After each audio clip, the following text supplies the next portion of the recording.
बिस्मिल्लाहिर्रहमानिर्रहीम। General science class matric को 203 unit number 9 compounds use in daily life यानी आम इस्तेमाल होने वाले मुरक्कबात, अल्लामा इकबाल ओपन यूनिवर्सिटी इस्लामाबाद की किताब है जिसमें आज हम पढ़ने जा रहे हैं यूनिट नंबर 9। तो सबसे पहले हम पढ़ेंगे यूनिट का तारुफ़। इस यूनिट में हम पढ़ेंगे नामियाती और गैर नामियाती मुरक्कबात और फिर इसमें मुरक्कबात बनाने के तरीक़े, घरों में इस्तेमाल होने वाले आम मुरक्कबात, ज़राअत और कीमियाई मुरक्कबात, ज़मीन की ज़रख़ेज़ी बढ़ाना और कीमियाई मुरक्कबात का इस्तेमाल, कीमियाई खादें और उनके फ़वाइद, फसलों पर छिड़कने वाले मुरक्कबात, कीड़े मार अद्वियात। फिर पॉइंट नंबर 3 में है पौधों से हासिल होने वाले मुरक्कबात। नंबर 4 में है तामीरात में इस्तेमाल होने वाले मुरक्कबात और नंबर 5 है घरेलू साबुन साजी, 6 घरों में इस्तेमाल होने वाले बर्तनों की अक़साम। नंबर 1 में है नंबर 1 मुरक्कबात नामियाती और गैर नामियाती मुरक्कबात। धाती या गैर धाती अनासिर आपस में मिलकर एक नई चीज़ बनाते हैं जिसकी ख़ासियतें अपने अज्जा की ख़ासियतों से बिल्कुल मुख्तलिफ़ होती हैं। इस नई चीज़ को मुरक्कब कहते हैं। मुरक्कब यानी कि कंपाउंड। आपने पढ़ा होगा इससे पहले भी, जब एक से दो चीज़ें बनती हैं, दो चीज़ें मिलाकर या तीन चीज़ें मिलाकर या एक से ज़्यादा चीज़ें मिलाकर जब एक नई चीज़ बनाई जाती है तो उसे मुरक्कब कहते हैं। अगर धातें और गैर धातें आपस में इसी तरह मिलें कि मिलाप कीमियाई ना हो, यानी हरारत, दबाव और रोशनी जैसे अवामिर की ज़रूरत पेश ना आए, तो उसको आमेज़ा कहते हैं। आमेज़ा की खासियतें अपने अज्जा की खासियतों के बैन और मुश्तरक होती हैं और इन अज्जा को बआसानी अलग अलग किया जा सकता है, जबकि मुरक्कब में इसके अज्जा को अलग तो किया जा सकता है मगर आसानी से नहीं। मुरक्कबात को बनाते वक्त अमूमन हरारत, दबाव या रोशनी की ज़रूरत पड़ती है। यहाँ पे इन दो जो टर्म्स की बात की गई है, इसको ज़रूर आप अच्छी तरह से समझ लीजिए। एक है मुरक्कब और एक है आपका आमेज़ा। मुरक्कब यानी कि कंपाउंड और आमेज़ा यानी कि मिक्सचर जो होगा उसमें आप जिन अज्जा को मिलाएंगे आप उन्हें अलहदा कर सकते हैं। यानी कि आप फ़र्ज़ कीजिए 2-3 तरह की आप अगर दालें ले लें तो मेहनत तो होगी, लेकिन आप इन दालों को अलग कर सकते हैं। ऐसा नहीं है कि आप उन्हें अलग ना कर सकें, लेकिन अगर आप इन्हीं दालों में पानी डालकर उन्हें हरारत दे दें और उन्हें आप पका लें और उसके पकने के बाद आप ये चाहें कि एक तरह की दाल और दूसरी तरह की दाल अलग अलग हो जाए, तो आप ऐसा नहीं कर सकेंगे, इसलिए कि अब वो कंपाउंड बन गया है। अब उसमें केमिकल रिएक्शन हो गया है, अब उसमें आपने हरारत डाल दी है। अगर गलाने के लिए प्रेशर डाला है, प्रेशर कुकर में लगाया तो प्रेशर भी लग गया है, तो अब आप देखिए कि आप उसे अलग नहीं कर पाएंगे। तो बिल्कुल इसी तरह मुख्तलिफ़ चीज़ों के आप आमेज़े देख लीजिए। जो भी मिक्सचर होगा उसकी बात यही है कि उसके कंपाउंड्स को, उसके जो एलिमेंट्स हैं उनको आप अलग कर सकेंगे। जो भी अज्जा आपने उसमें डाले उन्हें आप अलग कर सकेंगे, जबकि कंपाउंड में आप ऐसा नहीं कर सकते क्योंकि केमिकल रिएक्शन हो चुका होता है और वो चीज़ें एक नई हैयत जो है, एक नई शक्ल भी इख्तियार कर चुकी होती हैं, जिससे उनको वापस लाना तकरीबन नामुमकिन के बराबर होता है। कुछ चीज़ों में होता है कि आप उसे वापस ला सकते हैं, जैसे अगर आप पानी में चीनी डालें तो आप चीनी को खूब पका लें, शीरा बना लें, शीरा इतना ज़्यादा बन जाए कि वो क्रिस्टल्स बन जाएं, उन क्रिस्टल को वापस तोड़ के चीनी बना लें, लेकिन फिर भी वो चीनी की वो वाली शक्ल नहीं बनेगी, मगर बहरहाल वो एक आपको शुगर फॉर्म में एक मिल जाएगी, ठीक है। लेकिन बाकी चीज़ों के मामले में आप ऐसा नहीं कर सकते। जहाँ केमिकल रिएक्शंस ऐसा हो जाए कि आप उसे अलग ही ना कर पाएँ, तो उसको हम कहेंगे कि ये कंपाउंड है। अच्छा जी, अगर आपस में मिलाप करने वाले अनासिर ठोस, सफ़ूफ, माया और गैस जैसी किसी एक सूरत में हो, उनको करीब लाया जाए, तो ये हो सकता है कि दोनों अनासिर फ़ौरी तौर पर आपस में न मिल जाएं। ऐसी सूरत में उन्हें तवानाई, रोशनी, हरारत, दबाव दी जाती हैं। यानी आपने कोई से भी एलिमेंट्स, चाहे वो आपके लिक्विड हैं या वो आपके पाउडर फॉर्म में हैं या आपके गैस फॉर्म में हैं या वो आपके सॉलिड फॉर्म में हैं, उनको आपने एक दूसरे के करीब किया लेकिन वो आपस में नहीं मिल रहे। आपने एक साथ डाल तो दिया, जैसे आपने दालों को डाला, लेकिन वो आपस में नहीं मिल रही थी। लेकिन जब आपने उनको हीट दी, आपने उनको गर्म किया, उनको बॉईल किया, तो वो आपस में मिल गई। तो इसी तरह अगर कोई भी ऐसी चीज़ है, दो कंपाउंड्स, 3 कंपाउंड्स हैं, अगर वो नहीं आपस में मिल रहे हैं आम टेम्परेचर पर, आम हालात में, आम प्रेशर पर, नॉर्मल प्रेशर पर, तो फिर हम उन्हें क्या करते हैं कि रोशनी या हरारत या दबाव देते हैं, तो जिससे कि वो आपस में मिल जाते हैं। तवानाई हासिल करने पर हर अंसर का जौहर कीमियाई मिलाप के काबिल हो जाता है, जो उसमें एटम्स होते हैं वो मिलने के काबिल हो जाते हैं। तवानाई के असर से एक अंसर के तमाम जौहरों पर मनफी बरक़ी बार और दूसरे अंसर के तमाम एटम पर मस्बित बरक़ी बार पैदा हो जाता है। आयंस आ जाते हैं ना, पॉजिटिव चार्ज और नेगेटिव चार्ज आ जाते हैं। चूँकि मुतज़ाद बरक़ी बारों में कशिश होती है, इसलिए वो एटम एक दूसरे की तरफ खींचे चले जाते हैं, जिसके नतीजे में वो आपस में मिलाप करते हैं। यानी पॉजिटिव जो है वो नेगेटिव से मिल जाता है, नेगेटिव पॉजिटिव से मिल जाता है, और इस तरह वो एक नया कंपाउंड बना लेते हैं। शुरू में तमाम जौहर तादीली होते हैं, यानी इन पर कोई बरक़ी बार नहीं होता, न्यूट्रल होते हैं। मगर तवानाई के असर से एक जौहर में से एक इलेक्ट्रॉन एक मनफी बरक़ी बार निकल जाता है, तो इस पर एक मस्बत बरक़ी बार आ जाता है। इस तरह इस मस्बत बरक़ी बार जौहर को इस मस्बत बर्क़दार जौहर को मुस्बित आयन पॉजिटिव आयन कहते हैं। जब कोई एटम एक मनफी बरक़ी बार कबूल कर ले तो उस पर एक मनफी बरक़ी बार आ जाता है, इसे मनफी आयन नेगेटिव आयन कहते हैं। अच्छा जनाब, इस बात को आप इस तरह समझ लीजिए कि जो भी एटम होता है उसका एक न्यूक्लियस होता है बीच में, ठीक है, उसमें पॉजिटिव आयन भी होते हैं और नेगेटिव आयन भी होते हैं। इलेक्ट्रॉन और प्रोटॉन्स उसके अंदर मौजूद होते हैं एक एटम में। अच्छा, अब जो इलेक्ट्रॉन्स होते हैं इनके ऊपर नेगेटिव बार होता है, ये बराबर तादाद में होते हैं, और उसके अंदर जो होते हैं न्यूट्रॉन वगैरह होते हैं, वहाँ पे वो पॉजिटिव बार में मौजूद होते हैं। इलेक्ट्रॉन, प्रोटॉन एंड न्यूट्रॉन, ये तीन चीज़ें होती हैं, ठीक है। प्रोटॉन पे पॉजिटिव चार्ज होगा, न्यूट्रॉन जो है वो आपका न्यूट्रल होगा, और इलेक्ट्रॉन पे नेगेटिव चार्ज होगा। अब जब हम गर्म करते हैं चीज़ों को तो क्या होता है कि हरारत होती है, हरारत से वो फैलना शुरू होती हैं और उनके अंदर एक काइनेटिक एनर्जी डेवलप होती है, जिसकी वजह से जो आपके इलेक्ट्रॉन्स होते हैं वो इलेक्ट्रॉन्स क्या करते हैं, जो कि बराबर तादाद में होते हैं ना, जितनी तादाद में आपके पास प्रोटॉन होते हैं उतनी तादाद में आपके पास इलेक्ट्रॉन भी होते हैं।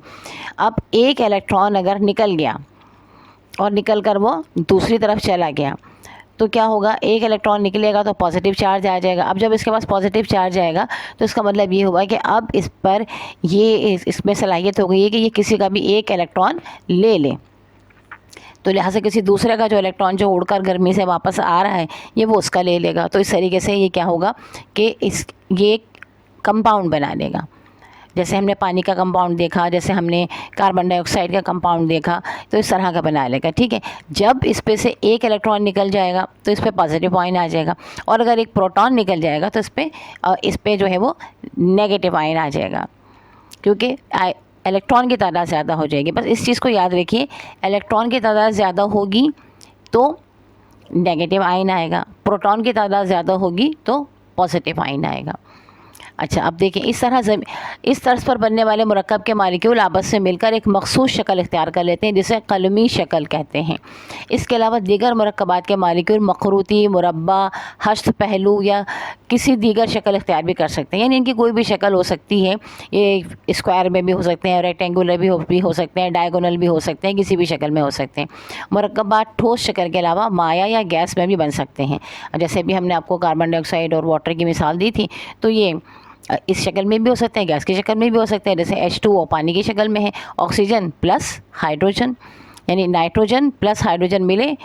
अच्छा, अब दूसरा एक उन्होंने मिसाल दी है कि नाइट्रोजन प्लस हाइड्रोजन मिलेगा तो अमोनिया गैस बन जाएगी, यानी गैर धात गैस और गैर धात गैस।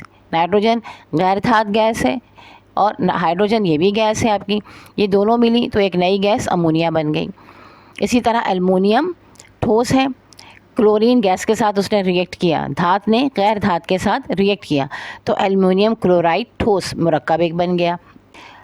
एक इन्होंने कुछ शक्लें भी आपको बनाकर दी हुई हैं कि जिसमें उन्होंने बताया हुआ है कि किस तरह जो है सूरज की रोशनी तवानाई जो है वो असर करती है, और उस तवानाई के असर करने पर जो हमारे पास मौजूद इलेक्ट्रॉन्स होते हैं या जो हमारे पास एलिमेंट्स होते हैं, अनासिर होते हैं, वो किस तरह दूसरी चीज़ों से मिलकर रिएक्ट करते हैं और रिएक्ट करने पर नई चीज़ें बनती हैं।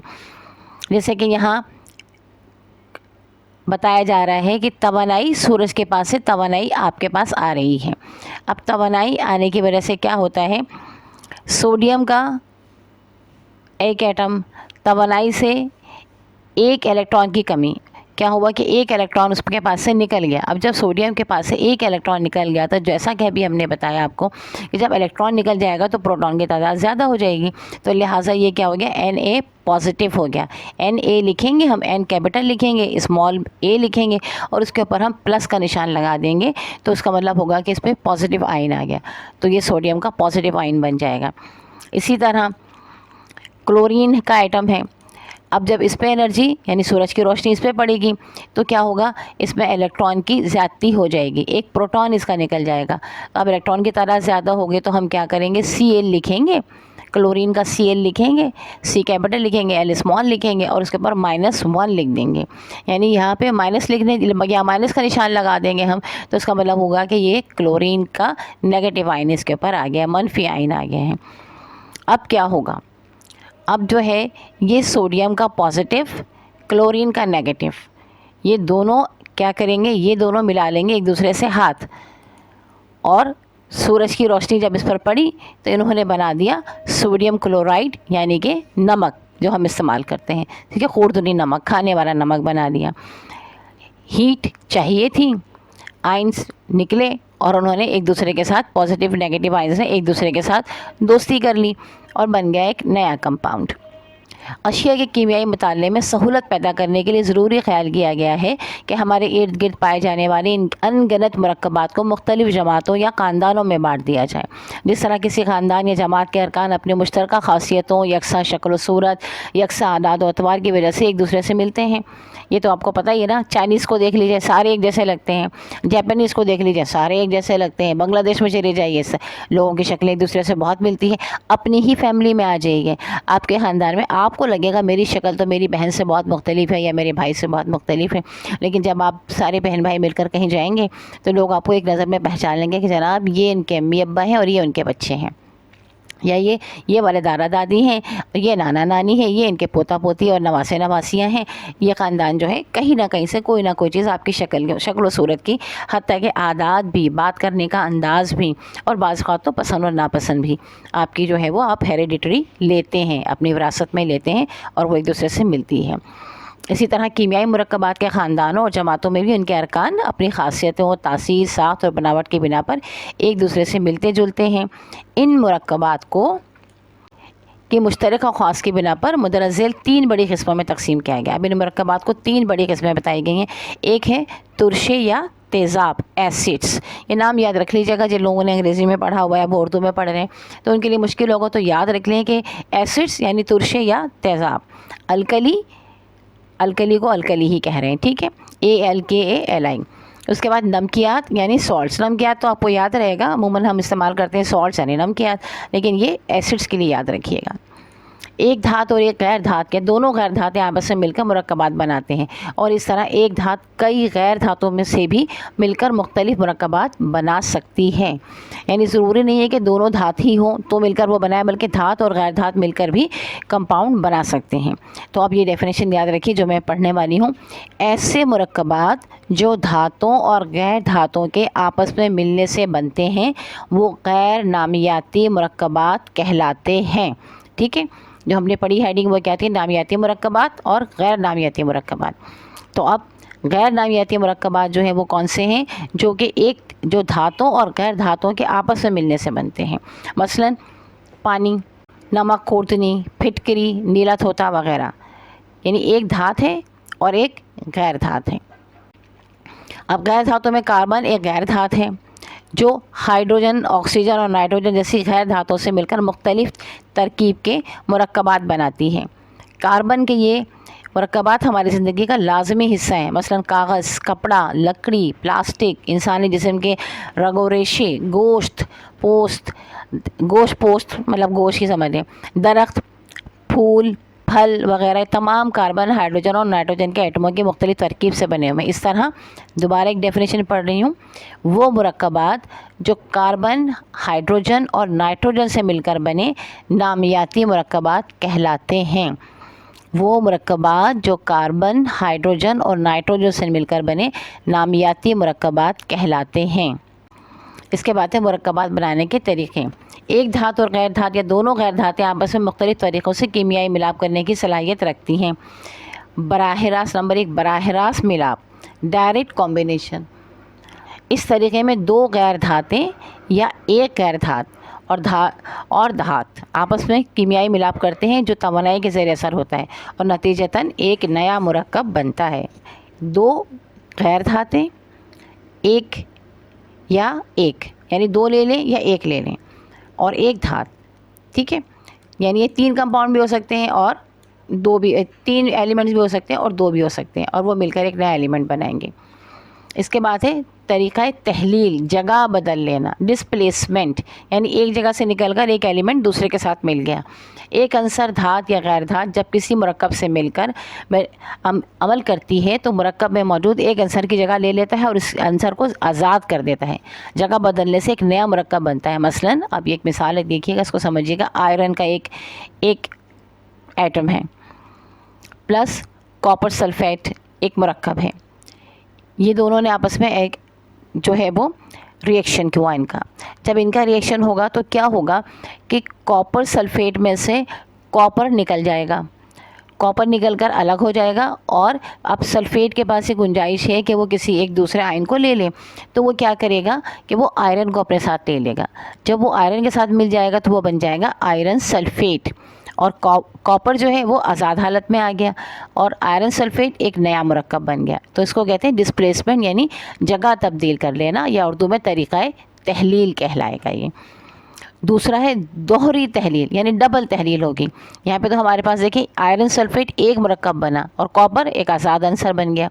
अब डबल डिस्प्लेसमेंट होगी तो क्या होगा, इस तरीके में एक मुरक्कब के दौरान अनासिर किसी दूसरे मुरक्कब के एक मुरक्कब के दोनों अनासिर किसी दूसरे मुरक्कब के दोनों अनासिर से अपनी जगह तब्दील कर लेते हैं और नतीजतन दो नए मुरक्कबात बन जाते हैं। मिसाल को गौर से सुनिएगा। आपके पास सिल्वर, ऑक्सीजन, नाइट्रोजन, ये 3 एलिमेंट हैं, अनासिर हैं, ठीक है। प्लस क्या हुआ, हाइड्रोजन और क्लोरीन से इन्होंने रिएक्ट किया, दूसरे अनासिर बना आपके पास क्या, सिल्वर क्लोरीन, यानी सिल्वर, ऑक्सीजन और नाइट्रोजन के जो 3 एटम एक साथ थे, वहाँ से आपके पास से ऑक्सीजन और नाइट्रोजन निकल गए और वो सिल्वर आकर मिल गया क्लोरीन के साथ। अब क्लोरीन के साथ जो हाइड्रोजन था वो हाइड्रोजन आकर मिल गया नाइट्रोजन और ऑक्सीजन के साथ। तो सिल्वर क्लोराइड आपके पास एक सिल्वर क्लोराइड बन गया, एक मुरक्कब आपके पास बन जाएगा, और दूसरा जो होगा वो नाइट्रोजन ऑक्साइड बन जाएगा, या HNO3 बन जाएगा। अगर HNO3 बन गया तो अमोनियम नाइट्रेट बन जाएगा, ठीक है। लेकिन यहाँ पर उन्होंने किसी भी कंपाउंड का नाम नहीं दिया है, बल्कि सिर्फ ये बताया है आपको कि देखें सिल्वर, ऑक्सीजन, नाइट्रोजन 3 एलिमेंट एक साथ थे। अब ये किसी भी मुख्तलिफ कॉम्बिनेशंस में ये मतलब हो सकते हैं, नंबर ऑफ़ एटम्स चेंज हो सकते हैं। ये हाइड्रोजन और क्लोरीन से मिले, जब इन्होंने रिएक्शन किया तो जो 3 एक साथ थे, सिल्वर, ऑक्सीजन, नाइट्रोजन, उसका सिल्वर निकल के चला गया क्लोरीन के पास, और क्लोरीन के पास जो हाइड्रोजन था उसने वो हाइड्रोजन दे दिया ऑक्सीजन और नाइट्रोजन को। तो ये 2 अलग कॉम्बिनेशंस आपके पास बन गए। इसके बाद है नंबर 4 ऑक्सीडेशन। ये बराह रास्त मिलाप का एक तरीका है जिसमें एक अंसर या मुरक्कब ऑक्सीजन को अपने साथ मिलाकर एक नया मुरक्कब बनाता है, यानी बराह रास्त जो है वो एक दूसरे से वो मिल रहे हैं। नंबर 1 कार्बन प्लस ऑक्सीजन आपके पास है। अब इस पर जब रिएक्शन होगा तो क्या होगा, कार्बन डाइऑक्साइड बच जाएगा। कार्बन डाइऑक्साइड, कार्बन का एक और ऑक्सीजन के 2 मॉलिक्यूल मिल जाएंगे तो कार्बन डाइऑक्साइड बन गया। Lead plus oxygen lead oxide बन गया।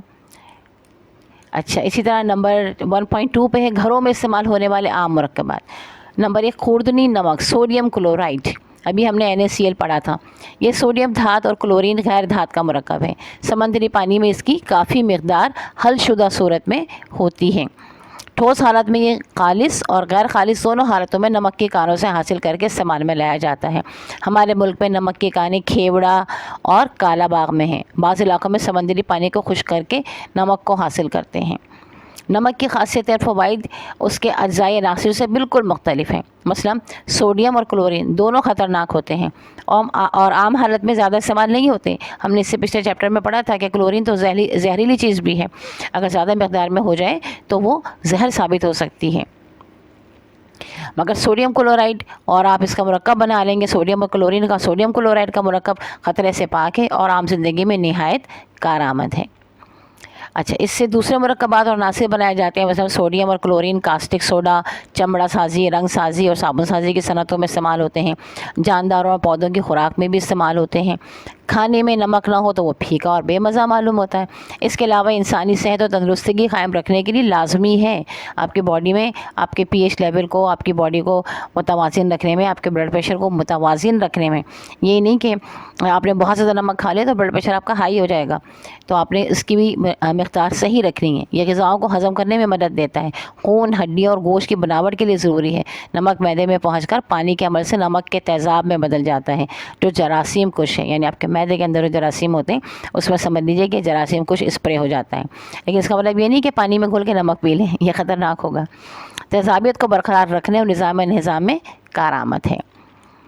अच्छा, इसके बाद है धोबी सोडा, सोडियम कार्बोनेट या सोडा एच, कपड़े धोने वाला सोडा। धोबी सोडा बेसिकली कपड़े धोने में जो सोडा इस्तेमाल होता है वो।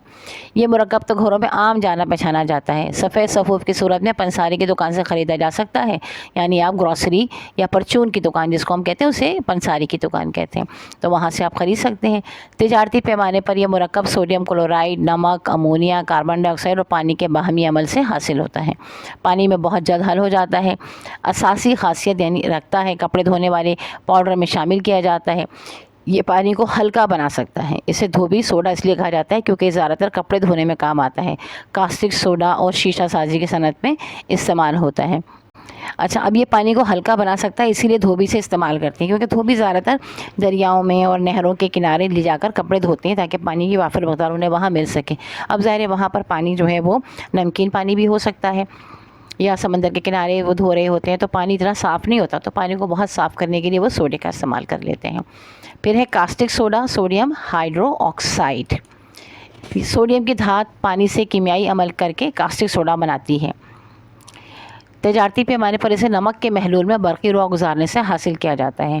धोबी सोडे और चूने के आपस में मिलाने से भी कास्टिक सोडे का महलूल बन जाता है। महलूल को खुश्क करके उसे गैर शफ़ाफ ठोस कलमों की शक्ल में हासिल किया जाता है। पानी में हल पजीर है। ठोस हालत में अगर इसे हवा में रख दें तो हवा में मौजूद आबी बुखारा जज्ब करके तेज़ महलूल में बदल जाता है। ये तेज़ असासी मुरक्कब है, धातु से कीमियाई अमल करके मुरक्कबात बना देता है। इसी तरह गैर धातु मसलन फास्फोरस, क्लोरीन और हैलोजन से कीमियाई अमल करके इनके मुफीद मुरक्कबात भी बना देता है। इसे सोडियम और एल्युमिनियम की खालिस धात हासिल करने में इस्तेमाल किया जाता है। साबुन, कागज़, मसनूई रेशम और रंग साजी की सनतों में काम आता है। मीठा सोडा, सोडियम बाइकार्बोनेट, आमतौर पर इसे धोबी सोडे के महलूल में कार्बन डाइऑक्साइड गैस गुजारने पर हासिल किया जा सकता है। यह मुरक्कब बेकिंग पाउडर और दीगर सेहत के ज़ामिन नमकियात में शामिल किया जाता है। खुराक के तेज़ाबी अज़ा से अमल करके कार्बन डाइऑक्साइड बनाते हैं। यह मुरक्कब हाजमे की दवाइयों में शामिल किया जाता है क्योंकि मैदे के तेज़ाबी मादों की तेज़ाबियत कम करने में मदद देता है। इसके बाद है बेकिंग पाउडर। ये भी घरों में आम इस्तेमाल होता है। ये सोडियम बाइकार्बोनेट, टार्टरिक एसिड का हम हिस्सा है। नारिक एसिड का हिस्सा है। नारिक एसिड टार्टरी एक तुर्श मुरक्कब है, खट्टा सा, बहुत खट्टी होती है टार्टरी। अगर आप देखें उसको पानी में मिलाकर उसको कभी इस्तेमाल करके देखें, बहुत ज़्यादा खट्टी होती है। अमूमन आपने देखा होगा बाज़ार में जो ख़ासकर ये जो रेडी पे हलीम वाले वगैरह आते हैं ना, तो इनके पास बॉटल में टार्टरी का पानी भरा हुआ होता है जो वो उसके ऊपर छिड़क कर देते हैं आपको। ख़तरनाक होता है सेहत के लिए। अच्छा, ये पानी से मिलकर तुरशे का महलूल बनाता है। ये तुरशा सोडियम बाइकार्बोनेट मीठा सोडा से अमल करके कार्बन डाइऑक्साइड गैस बनाता है। ये गैस बेकरी की अशिया में ख़मीर उठाने का मौजूद बनती है। ख़मीर डालने के लिए, अगर ख़मीर पैदा करने के लिए ये डाला जाता है। इसके बाद है विनेगर यानी सिरका, एसिटिक एसिड। ये बड़े काम का नामियाती मुरक्कब है। तकरीबन हर घर में रखा जाता है। आमतौर पर सिरका गन्ने के रस से बनाया जाता है। गर्मी और बरसात के मौसम में इसको खाने के साथ इस्तेमाल करते हैं। खाने पीने की मुख्तलिफ़ अशिया में डाला जाता है और सिरके का इस्तेमाल सुन्नत भी है, इसे इस्तेमाल करना चाहिए। आम इस्तेमाल होने वाले सिरके में 4 से 5% एसिटिक एसिड मौजूद होता है। ये कमज़ोर तुरशा है, महलूल के तौर पर और मुख्तलिफ़ मुरक्कबात की तश्कील में इस्तेमाल किया जाता है। इसके मुरक्कबात एसीटेट कहलाते हैं। इनका इस्तेमाल अद्वियात में बहुत अहम होता है। सिरका जिन मसनूआत में इस्तेमाल होता है वो ये हैं: मसनूई रेशा, फ़ोटोग्राफ़ी, खुशबूयात, प्लास्टिक वगैरह। सिरके का इस्तेमाल बहुत सी अद्वियात में भी होता है। कान में दर्द हो तो सिरका कान में टपकाने से कान का दर्द ख़त्म हो जाता है। दांतों में गर्मी से दर्द हो या खून बहता हो तो सिरके से कुल्लियाँ करना मुफीद होता है। बिरयानी में भी देखा होगा आपकी अम्मी सिरका डालती हैं ताकि चावल अलग अलग हों और निखरे निखरे से रहें। फिर है ब्लीचिंग पाउडर। ये मुरक्कब क्लोरीन और भुजे हुए चूने के बाहमी अमल से बनाया जाता है। इसे कपड़ा साजी की सनत में इस्तेमाल किया जाता है। इसमें 30 से 70% क्लोरीन निकलती है जो कपड़े और कागज़ की सनत में बतौर रंग काट काम करती है। इसे पानी के जरासीम ख़त्म करने के लिए भी इस्तेमाल किया जाता है। कपड़ों पर कोई धब्बा वगैरह लग जाए तो अम्मी कहती है ना कि ब्लीच कर देते हैं, इसमें ब्लीचिंग पाउडर डालकर इसको धो देते हैं तो चाय के धब्बे वगैरह हैं वो निकल जाते हैं। इसी तरह नंबर 8 है ईंधन गैस यानी मीथेन गैस। सुई गैस कुदरती गैस है जो पाकिस्तान में सुई बलूचिस्तान के मुकाम पर 1952 में दरियाफ़्त हुई। पाकिस्तान में गैस के ज़खायर दीगर जगहों पर भी दरियाफ़्त होते हैं। कुदरती गैस में ज़्यादातर नामियाती मरकबात हाइड्रोकार्बन होते हैं और ये मुख्तलिफ़ मरकबात का आमेज़ा है। ये गैस अपनी खुसूसियात और खूबियों की वजह से घरों, तिजारती इदारों और सनती कारखानों में बतौर ईंधन इस्तेमाल की जाती है। घरेलू सतह पर यह खाने पकाने, कमरे और पानी गर्म करने में काम आती है और बड़े पैमाने पर तिजारती मकासद के लिए इस गैस को दफ्तरों, होटलों, अस्पतालों, सिनेमा घरों, कॉलेजों और बेकरियों में इस्तेमाल किया जाता है। ईंधन के तौर पर बिजली घरों, सीमेंट फैक्ट्रियों और बॉयलर में इस्तेमाल किया जाता है। इससे बहुत कारआमद मसनूआत मसलन प्लास्टिक की चीज़ें, मसनूई रेशे, कार्बन और गैसोलीन बनाई जाती हैं।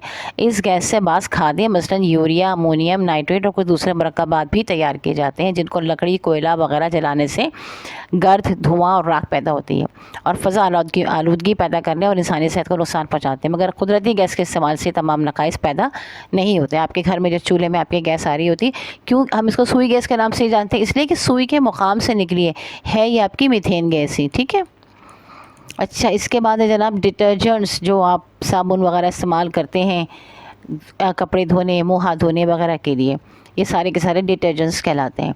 डिटर्जेंट्स नामियाती sulphuric acid, organic sulphuric acid. ठीक है, नामियाती यानी ऑर्गेनिक, गैर नामियाती इनऑर्गेनिक। तो ये ऑर्गेनिक है के नाम के आते हैं। डिटर्जेंट्स में एक पोलर और नॉन पोलर ग्रुप होता है, एक पोलर और एक नॉन पोलर, यानी कि जहाँ पे आपके एक पॉजिटिव और एक नेगेटिव कोना। और इसका general formula sodium alkyl benzene sulphonate, sodium alkyl benzene sulphonate. Benzene alkyl तो लिखना आपको आता होगा, अलीफ लाम काफ अलीफ लिखा और फिर हमज़ा और लाम मिला के लिख दिया तो अल्काइल हो गया। बेंजीन बे ये नून जे लिखा और फिर ये नून मिला के लिख दिया तो बेंजीन बन गया। सल्फोनेट सीन लाम फे वाव, सल्फो नून ये टे, सल्फोनेट हो गया। फॉर्मूला इसका क्या है? आर लिखा आपने, उसके बाद डैश लगाया, सी लिखा, उसके नीचे 6 लिखा, एच लिखा, उसके नीचे 4 लिखा, फिर डैश लगाया, फिर एस ओ कैपिटल लिख रहे हैं सब, ठीक है, और 3 स्मॉल लिख दिया, फिर इसके बराबर में एन लिखा और ए स्मॉल लिखा। ये बेसिकली हम पढ़ते इसको इस तरह हैं RC6H4SO3Na और Na के ऊपर आपने एक नेगेटिव आइन आपने लगा दिया। तो ये आपका है organic sulphuric acid. Polar group SO3Na और नॉन पोलर ग्रुप RC6H4 होता है। अब इसमें जो 2 हिस्से हमने बताया ना RC6H4, तो ये आपका नॉन पोलर ग्रुप है क्योंकि ये सेटिस्फाइड है। देखिए नॉन पोलर क्यों है? इसलिए कि सेटिस्फाइड है। कार्बन के 6 हैं, हाइड्रोजन के 4 हैं। अब इस पर के पास कोई गुंजाइश नहीं है कि मज़ीद ये दूसरा कोई ले सके, सेटिस्फाइड ग्रुप है।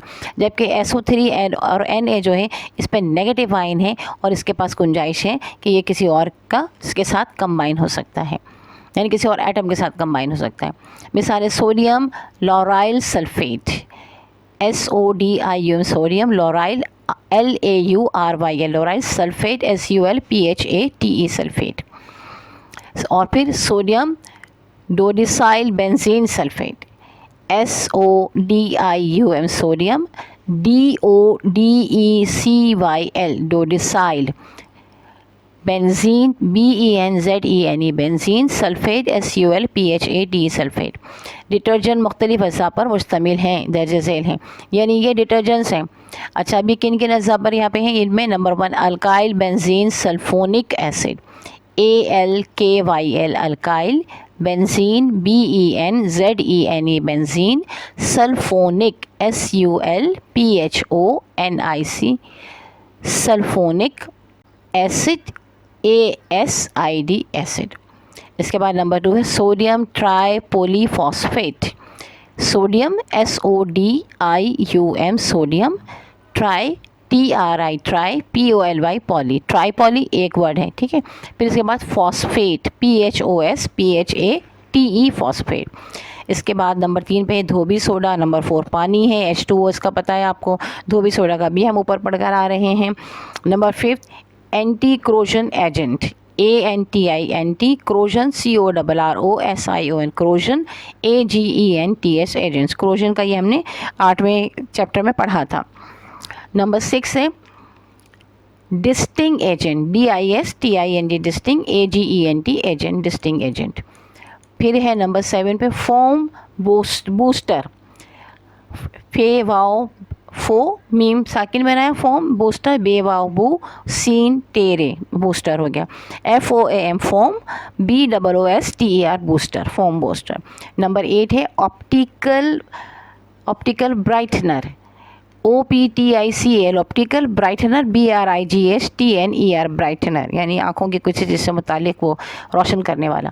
डिटर्जेंट जब पानी में हल होते हैं तो पानी के मालिक्यूल्स के दरमियानी कशिश को कम कर देते हैं, इसलिए पानी में मिला हुआ डिटर्जेंट बआसानी जब्स होकर सतह की मैल और ग्रीस को निकालकर कपड़ों को जल्दी जल्दी साफ़ कर देता है, ठीक है। ये तो आपका पॉइंट हमारा 1 हो गया है। इसके बाद है ज़राअत और कीमियाई मुरक्कबात। ज़मीन जिसको हम मिट्टी कहते हैं वो खेत की ऊपरी सतह 6 से 12 इंच की गहराई तक होती है, जो फसलों की पैदावार के लिए इस्तेमाल की जाती है। मिट्टी मुख्तलिफ़ गैर नामियाती और नामियाती का मुरक्कबात का आमेज़ा है। ज़मीन की सतह को सही तौर पर काश्तकारी के लिए इस्तेमाल करने, उसे ख़राबियों से बचाने और मज़ीद ज़रख़ेज़ बनाने के लिए उसकी साख्त और तरकीब और इससे मुताल्लिक़ दीगर बातों का जानना ज़रूरी है। मईशत और माशरत का ज़मीन के साथ गहरा ताल्लुक़ है। ज़मीन की ज़िंदगी जानदारों और पौधों की ज़िंदगी है और ज़मीन की मौत उनकी मौत है। इस बात को आप इस तरह समझ लीजिए कि अगर आपके पास रुपया पैसा होगा, आपकी ज़िंदगी मुतमईन होगी, आपको कोई परेशानियां नहीं होंगी, आप फाइनेंशियल प्रॉब्लम में नहीं होंगे, तो क्या होगा कि आप लोगों के साथ आपका रवैया भी अच्छा रहेगा। चूँकि आप ज़हनी तौर पर पुरसुकून हैं, लिहाजा आप एक अच्छी अखलाक के साथ रहेंगे, आप बिलावजह लड़ेंगे झगड़ेंगे नहीं और चोरी चकारी नहीं करेंगे, लोगों को नुकसान नहीं पहुंचाएंगे। तो लिहाजा मईशत का माशरत के साथ गहरा ताल्लुक़ है। जितने आप खुशहाल होंगे उतने ही आप बेफ़िक्री भी होंगे और लोगों के लिए आप परेशानी का बाइस नहीं बनेंगे। लिहाजा ज़रूरी है कि मईशत अच्छी हो ताकि माशरत अच्छी हो। दूसरा आपको जो अहम बात बताई गई है वो ये है कि ज़मीन जिसको कि हम मिट्टी कहते हैं वो खेत की ऊपरी सतह 6 से 12 इंच तक की गहराई है, जहाँ पे पैदावार इस्तेमाल की जाती है और इसमें नामियाती और गैर नामियाती, ऑर्गेनिक और इनऑर्गेनिक कंपाउंड्स मौजूद होते हैं। और यही चीज़ें हमारी ज़िंदगी के लिए, जानवरों की ज़िंदगी के लिए बहुत ज़्यादा ज़रूरी हैं। अगर ज़मीन जानदार होने का मतलब क्या होता है कि ज़मीन में फल फूल पौधे लग रहे हैं, और ज़मीन का बेजान होना क्या होता है कि ज़मीन बंजर है। अब इससे आगे पढ़ती हूँ। कुदरती अवामिल यानी हवा, पानी, गर्मी, सर्दी, धूप, बारिश और तूफ़ान वगैरह के असरात से आहिस्ता आहिस्ता पहाड़ों से मिट्टी जुदा होती रहती है। पहाड़ों या चट्टानों की साख में पाए जाने वाले मुरक्कबात में तकरीबन 80% अनासिर होते हैं, और इन अनासिर में से ज़मीन की ऊपर वाली तह में पाए जाने वाले अनासिर 19 हैं, जिनमें मुंदरज़ेल धातें और गैर धातें शामिल हैं। ऑक्सीजन, सिलिकॉन, आयरन यानी लोहा, aluminium, calcium, magnesium, sodium, potassium, phosphorus, manganese, sulphur, गंधक जिसको कहते हैं हम, chlorine, carbon, nitrogen, copper, zinc जिसे हम जस्त कहते हैं, बोरान और मोल्ड नीम, लेड नीम, ये अनासी जब तक एक मुनासिब मकदार में ज़मीन में पाए जाते हैं तो ज़मीन तंदुरुस्त और ज़रख़ेज़ रहती है। जब इन अनासिर में किसी एक या ज़्यादा की कमी बेशी होती है तो यही ज़मीन तमाम फसलों के काबिल नहीं रहती या फिर मखसूस फसलों के लिए इस्तेमाल की जाती है। आपने देखा ना कि ख़ासकर मखसूस फसलों के लिए ख़ास जो खाद होती है वो डाली जाती है ताकि वो फसल अच्छे से हो जाए। जिन इलाक़ों में बारिशें ज़्यादा होती हैं वहाँ पानी के लगातार ज़मीन में जब्स होने के साथ साथ कैल्शियम, मैग्नीशियम, सोडियम और पोटाशियम की भी कमी हो जाती है। अल्मोनियम, सिलिकॉन और आयरन के मुरक्कबात ज़मीन में हल नहीं होते, इसलिए ज़मीन में उनके अज्जा की बहुतात हो जाती है, जिसकी वजह से ज़मीन तेज़ाबी हो जाती है। इस तरह कम बारिश या कुछ इलाक़ों की ज़मीनों में नमकियात हो जाते हैं। अगर ज़मीन चूने वाले पहाड़ों से बनी है तो वो चूने वाली क्लेरोसिस हो जाती है, CALEAREOUS हो जाती है। पाकिस्तान की अक्सर ज़मीनें चूँकि खुश्क इलाकों और बुनियादी तौर पर चूने वाले पहाड़ों से बनी होती हैं, इसलिए ज़मीनें चूने वाली और नमकियात वाली हैं। लेकिन थोड़ ज़्यादा इलाकों की ज़मीन में सोडियम के मुरक्कबात की ज़्यादती होती है, इसीलिए हम ये कह सकते हैं कि कल्लर और थोर वाली ज़मीनों में नमकियात की ज़्यादती होती है। आपने देखा होगा ना कि बाज़ इलाकों में सेब और थोर होता है, यानी पानी की बहुत ज़्यादती होती है। जब घर बनाए जाते हैं तो दीवारों में पानी रस कर आ जाता है और पेंट ख़राब हो जाता है, तो उसकी वजह भी यही सब कुछ चीज़ें होती हैं। इसके बाद है 2.1 ज़मीन की ज़रख़ेज़ी बढ़ाना और कीमियाई मुरक्कबात का इस्तेमाल। हर जानदार को अपनी सेहत और नशोनुमा के लिए मौजू खुराक की ज़रूरत पड़ती है। इस तरह पौधे को भी ज़िंदा रहने और नशोनुमा के लिए मुख्तलिफ़ नामियाती और गैर नामियाती मादों की ज़रूरत पड़ती है, जो वो सूरज की रोशनी में हवा, पानी और ज़मीन से हासिल करता है। पौधे बहुत से अनासिर मिट्टी में मौजूद मुरक्कबात से हासिल करते हैं। इस तरह ज़मीन पौधों की खुराक का ज़रिया है। तहक़ीक़ से मालूम हुआ है कि पौधे अपनी नशोनुमा के लिए इन 16 अज्जा में से 3 अज्जा यानी कार्बन, हाइड्रोजन, ऑक्सीजन तो हवा और पानी से हासिल करते हैं और बकिया 13 अज्जा ज़मीन से हासिल करते हैं। पौधे जिन अज्जा को ज़मीन से ज़्यादा मकदार में हासिल करते हैं उनमें नाइट्रोजन, फास्फोरस और पोटाशियम ज़्यादा अहम हैं। लगातार ज़मीन से फसलें हासिल करने से इन अज्जा की मिट्टी में कमी वाक़ई होती रहती है, इसलिए ज़मीन से फसलों की ज़्यादा पैदावार हासिल करने के लिए कीमियाई मुरक्कबात खाद इस्तेमाल किए जाते हैं ताकि पौधों को उनकी खुराक के लिए ज़रूरी अज्जा वाफिर मकदार में मिल सकें। इन खादों में aluminium sulphate, urea, potassium sulphate, nitrophos और सुपर फॉस्फेट अहम हैं। नंबर 2 कीमियाई 2.2 कीमियाई खादें और उनके फ़वाइद। Number 1 aluminium sulphate. ये गंदम, चावल, सब्ज़ियाँ और फलदार दरख्तों के लिए आला तरीन खाद है। इनका इस्तेमाल पाकिस्तान की ज़मीनों के लिए बहुत मौजू है। ये ज़मीन की ज़रख़ेज़ी को बढ़ाती हैं, कलर और थोर के रोकथाम में मदद देती हैं। ये खाद नाइट्रोजन और सल्फ़र गंधक मुहैया करती हैं, यानी ये बहुत ही अहम चीज़ है। Number 2 ammonium nitrate. ये मुरक्कब भी नाइट्रोजनी खाद है। इसमें 2 किस्म के नाइट्रोजन मौजूद हैं। एक तो फौरी अमल करके पौधों की इब्तदाई नशोनुमा करती है और दूसरी फसल को शुरू से आखिर तक पकने तक हिस्ब ज़रूरत नाइट्रोजन मुहैया करती रहती है। इसके बेशुमार खूबियों की वजह से इससे गंदम, कपास, मकई, सब्जियात और चारे की फसलों के लिए दुनिया की मकबूल तरीन खाद समझा जाता है। अब इसको याद रख लीजिएगा कि अगर आपसे ये सवाल पूछा जाए कि दुनिया की मकबूल तरीन खाद जो है वो कौन सी है, तो वो अमोनियम नाइट्रेट है। नंबर 3 है सुपर फॉस्फेट। ये खाद पौधों के लिए फास्फोरस, कैल्शियम और सल्फ़र गंधक मुहैया करती है। ये ज़मीन को कलर और थोर के बुरे असरात से बचाती है और ज़मीन को काश्त के लिए बेहतर बनाने में बहुत मुफीद है। इसके इस्तेमाल से खेत में पानी जल्द जज़्ब हो जाता है और ज़मीन में नमी देर तक कायम रहती है। इसके बाद नंबर 4 है नाइट्रोफॉस। इसमें तकरीबन बराबर मकदार में नाइट्रोजन और फास्फोरस के अनासिर मौजूद होते हैं। ये खाद पाकिस्तान की ज़मीनों की ज़रूरत के ऐन मुताबिक हैं। ऐसी मखसूस खादें बाज़ार में छोटे पैकेटों की सूरत में भी दस्तयाब हैं, जो घरेलू पौधों, फूलदार और फलदार के लिए इस्तेमाल की जाती हैं।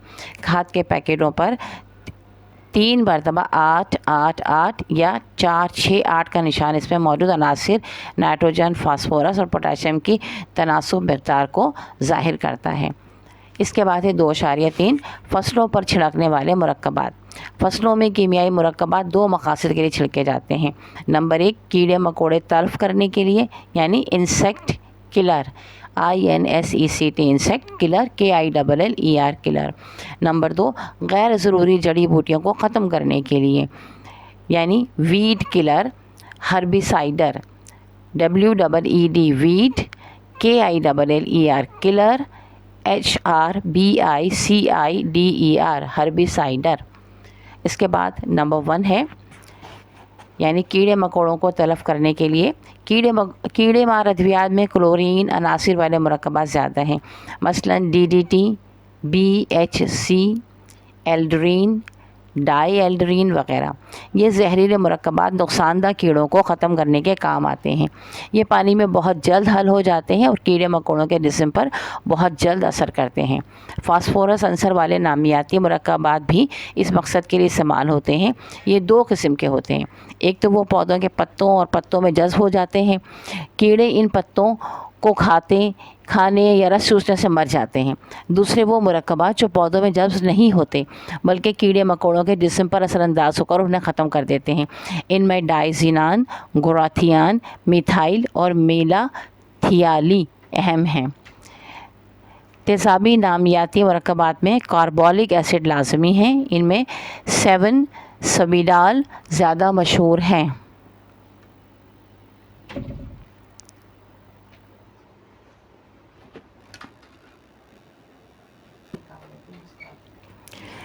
नंबर 3, जड़ी बूटियों को फसलों से ख़त्म करने के लिए भी कीमियाई मुरक्कबात इस्तेमाल किए जाते हैं जो फसलों को नुकसान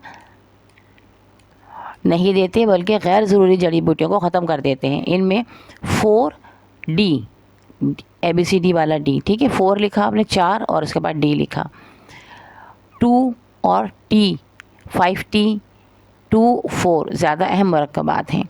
कैल्शियम साइनामाइड भी कपास के गैर ज़रूरी पत्तों को ख़त्म कर देता है। अच्छा, मैं नंबर्स को आपको दोबारा बता देती हूँ। देखिए, इस तरह लिखा है कि 4-D, फिर कॉमा 2 और 5 फिर -T, फिर इसके बाद 4,2, ठीक है। हमारे मुल्क में फसलों और बागों को कीड़े मकोड़ों से बचाने के लिए जहरीली अद्वियात का इस्तेमाल आम नहीं है, लेकिन इनके असरात से इंसानों और मवेशियों को बचाना निहायत ज़रूरी है। इन मुरक्कबात के इस्तेमाल के लिए ज़रूरी एहतियात चाहिए जो महकमा ज़राअत से पूछी जा सकती है। ये एक बहुत अहम बात है। जो हम ऐसी फल इस्तेमाल करते हैं, सब्ज़ियाँ इस्तेमाल करते हैं जिनमें कि अद्वियात इस्तेमाल की जाती हैं, तो उसके लिए बहुत ज़रूरी है कि सब्ज़ियों को, फलों को बहुत अच्छी तरह धोकर इस्तेमाल किया जाए। बाज़ लोग दरख्त से तोड़ते हैं और फ़ौरन खा लेते हैं। इंतहाई गलत है ये, क्योंकि अगर इन पे स्प्रे किया हुआ है तो वो स्प्रे इन पे मौजूद है। तो सोचिए कि जो जरासीम को मार देता है, कीड़े मकोड़ों को मार रहा है, वो आपको भी नुकसान पहुंचाएगा। लिहाजा फल हमेशा धोकर खाया जाए, सब्जियां हमेशा धोकर पकाई जाए और अच्छी तरह से धोकर पकाई जाए। 2.4 है कीड़े मार अद्वियात इंसेक्टिसाइड, INSECTICIDES इंसेक्टिसाइड्स। कीड़े मार अद्वियात ऐसी जहरीली हैं जो कीड़ों को कंट्रोल करने में मुआविन साबित होती हैं। आम तौर पर कीड़े मार अद्वियात मुख्तलिफ़ अक़साम की हैं जो कि दर्जे झेल हैं। नंबर 1, गैर नामियाती मुरक्कबात और महलूल, inorganic compounds and mixtures, INORGANIC inorganic compounds, COMPOUNDS compounds and AND mixtures, MIXTURES mixtures। गैर नामियाती मुरक्कबात और महलूल कीड़े मार अद्वियात के तौर पर इस्तेमाल की जाती थी, मगर इनका इस्तेमाल आजकल ख़त्म हो चुका है। गैर नामियात मसलन arsenic, ARSENIC arsenic, lead, LED lead और कॉपर, COPPER कॉपर के मुख्तलिफ़ मुरक्कबात इस्तेमाल किए जाते थे। नंबर 2 है कुदरती नामियाती मुरक्कबात, नेचुरल ऑर्गेनिक कंपाउंड। कुदरती नामियाती मुरक्कबात मसलन रेटोनिन, ROTENONE रेटोनिन और पायरेथ्रिन्स, PYRETHRENS पैराथिन्स भी कीड़े मार अद्वियात के तौर पर इस्तेमाल की जाती हैं। ये अद्वियात इंसान के लिए इतनी नुकसानदेह नहीं, क्योंकि ये जल्द ही गैर जहरीले मुरक्कबात में तब्दील हो जाते हैं। Nicotine, NICOTINE nicotine, copper, COPPER copper, naphthenate, NAPHTHENATE naphthenate, और मुख्तलिफ पेट्रोलियम PETROLEUM पेट्रोलियम के डेरिवेटिव्स DERIVATES इस्तेमाल किए जाते हैं। डेरिवेटिव्स का मतलब ये होता है कि उनसे ड्राइव किए हुए, उनसे निकाले हुए डिफरेंट कंपाउंड्स या उनसे निकाले हुए जो डिफरेंट कॉम्बिनेशन बनाई जाती हैं उन्हें इस्तेमाल किया जाता है। इसके बाद है सिंथेटिक नामियाती मुरक्कबात, SYNTHETI से सिंथेटिक, ऑर्गेनिक ORGANI से organic, compound COMPOUNDS compounds. Synthetic का मतलब होता है जो कि मसनूई तौर पर बनाए जाएं, और ऑर्गेनिक तो आप जानते ही हैं कि जो कार्बन के कंपाउंड्स होते हैं। आप इससे पहले भी आपने CH की चेन हमने पढ़ी थी कि जो CH की चेन के साथ कंपाउंड्स लगाकर बनाए जाते हैं वो ऑर्गेनिक कंपाउंड्स होते हैं। ज़्यादातर ये नेचुरल होते हैं। सिंथेटिक नामियाती मुरक्कबात मुख्तलिफ़ अक़साम के हैं जो दर्जे झेल हैं। Number 1, chlorinated hydrocarbons, CHLORINATED chlorinated, HYDRO hydro, CARBONS hydrocarbons. उसके बाद है क्लोरिनेटेड हाइड्रोकार्बन्स, मसलन अब ये कौन कौन से हैं क्लोरिनेटेड हाइड्रोकार्बन्स, ये है DDT, ठीक है, तीनों लेटर आप कैपिटल लिखेंगे। फिर इसके बाद है डायलिड्रिन, DIELDRIN। इसके बाद है एंड्रीन, ENDRIN एंड्रीन। फिर है क्लोरोडेन, CHLORDANE क्लोरोडेन। फिर है लिंडेन, LINDANE लिंडेन। उसके बाद है P डाइक्लोरोबेंजीन, ठीक है, या पैरा डाइक्लोरोबेंजीन। आप P लिखेंगे, स्मॉल डैश लगाएंगे, फिर कैपिटल D लिखेंगे, फिर ICHLORO dichloro benzene, BENZENE benzene. कीड़े मार, ये तमाम चीज़ें कीड़े मार अद्वियात के तौर पर इस्तेमाल किए जाते हैं। ये था आपका chlorinated hydrocarbons, chlorinated hydrocarbons. Number 2 पे है फास्फोरस के नामियाती esters. Phosphate, PHOSPHATS phosphates of organic, ORGANI से organic, ester, ESTER ester. Phosphorus के नामियाती ईस्टर भी अच्छे कीड़े मार अद्वियात हैं। इसके बाद नंबर 4 है हयातियाती कीड़े मार अद्वियात, bio insecticide, BIO bio, INSECTICIDES bio insecticide. Pyrethroids, इसकी स्पेलिंग हमने आपको बता दी है। कीड़ों की नशोनुमा और बढ़ोतरी के ज़िम्मेदार hormones, HARMONES hormones. Neurotoxin, neurotoxin, N capital, EUROTOXIN neurotoxin.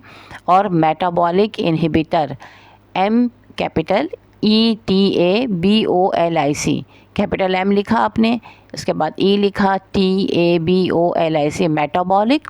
फिर इनहिबिटर्स, INHIBITOR इनहिबिटर, इसका भी I कैपिटल होगा। ये हयातियाती कीड़े मार अद्वियात के तौर पर इस्तेमाल होते हैं। कीड़े मार अद्वियात इंसेक्टिसाइड इंसानी सेहत के लिए बहुत हद तक नुकसानदेह हैं। सबसे महफूज तरीन कीड़े मार अद्वियात में पैराथिन्स, रोटेनेंस और मिथॉक्सीक्लोर नामियाती हैं। नामियाती फॉस्फेट, ऑर्गेनिक फॉस्फेट जहरीला है, ठीक है। सबसे महफूज तरीन हमने आपको 3 नाम बताए, पैराथिन्स, रोटेनन और मैक्सोथाइक्लोर, ठीक है। और जो जहरीला है नामियाती फॉस्फेट, ऑर्गेनिक फॉस्फेट, ये जहरीला है मगर ये बायोडिग्रेडेबल है, BIO बायो, DEGRADABLE बायोडिग्रेडेबल है, जिसकी वजह से कम नुकसानदा मुरक्कबात में तब्दील हो जाता है और सेहत के लिए कम नुकसानदेह है, ठीक है। अच्छा जी, इसके बाद है आपकी खुद आजमाई। ये हम आपको एक साथ तमाम खुद आजमाई के जवाबात बताएंगे। नंबर 3, पौधों से हासिल होने वाले मुरक्कबात। पौधे हमारे माहौल और फ़ज़ा को साफ़ सुथरा रखते हैं और पौधों से हम फल, फूल, अनाज, शक्कर, कपड़ा, लकड़ी, गोंद और तेल, निशास्ता और कागज़ वगैरह हासिल करते हैं। इनमें से चंद की तफसील दर्ज झेल है। चीनी या शक्कर, ग्लूकोज या फ्रुक्टोज, सेलुलोज और निशास्ता। नंबर 1 चीनी या शक्कर। 3.1 गन्ना, चुकंदर, गुड़ और मीठे फल जिन्हें रोज़ाना इस्तेमाल करते हैं मीठा जायका रखते हैं। इनमें पाए जाने वाले कीमियाई मुरक्कबात नामियाती मुरक्कबात के ग्रुप से ताल्लुक़ रखते हैं जिसका नाम कार्बोहाइड्रेट्स है। ये मुरक्कबात कार्बन, हाइड्रोजन और ऑक्सीजन के जौहरों के आपस में ख़ास तनासुब और तरतीब से तरकीब पाने से बने होते हैं। यहाँ चंद मुरक्कबात का जिक्र किया गया है जो कुदरत में बकसरत पाए जाते हैं। एक चीज़ आप याद रख लीजिएगा कि जब भी आपके पास नामियाती यानी ऑर्गेनिक कंपाउंड्स का नाम आए तो आपने ये 3 जो आपके एलिमेंट्स हैं कार्बन, हाइड्रोजन और ऑक्सीजन, इनका नाम ज़रूर याद रखना है कि कार्बन, आपके जितने भी ऑर्गेनिक कंपाउंड्स होते हैं वो इन्हीं कंपाउंड से मिलकर बनते हैं और इनके साथ मुख्तलिफ कंपाउंड्स मिलकर डिफरेंट कंपाउंड्स बना देते हैं। लेकिन मेन जो इनका जो आपके पास होता है वो कार्बन, हाइड्रोजन और ऑक्सीजन, ये इसके मेन इंग्रेडिएंट समझ लीजिए, मेन एलिमेंट्स हैं। अच्छा जी, इसके बाद है गन्ने में 11 से 16% शक्कर पाई जाती है। गन्ने के रस को साफ़ करके इससे दानेदार चीनी हासिल की जाती है, जबकि शक्करी चुकंदर को छोटे छोटे टुकड़ों में काटकर पानी में रखा जाता है जिससे इसमें मौजूद शक्कर पानी में हल हो जाती है, जिससे बाद में शक्कर हासिल की जाती है। शक्कर में मिठास की वजह एक मुरक्कब सुक्रोज़ की मौजूदगी होती है।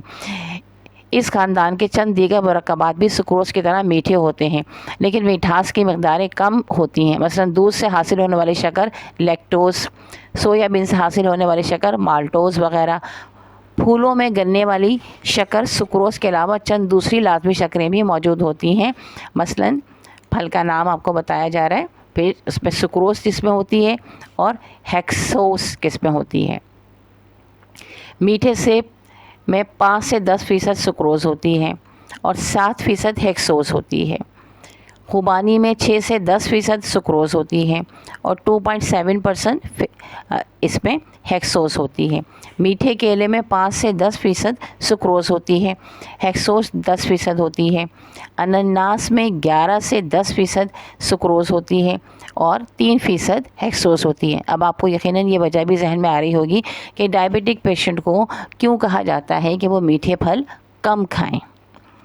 कहा जाता है ना, सेब पूरा ना खाएं, आधा खाएं, केला जो है वो बस एक खाएं, एक वक्त में एक खाएं।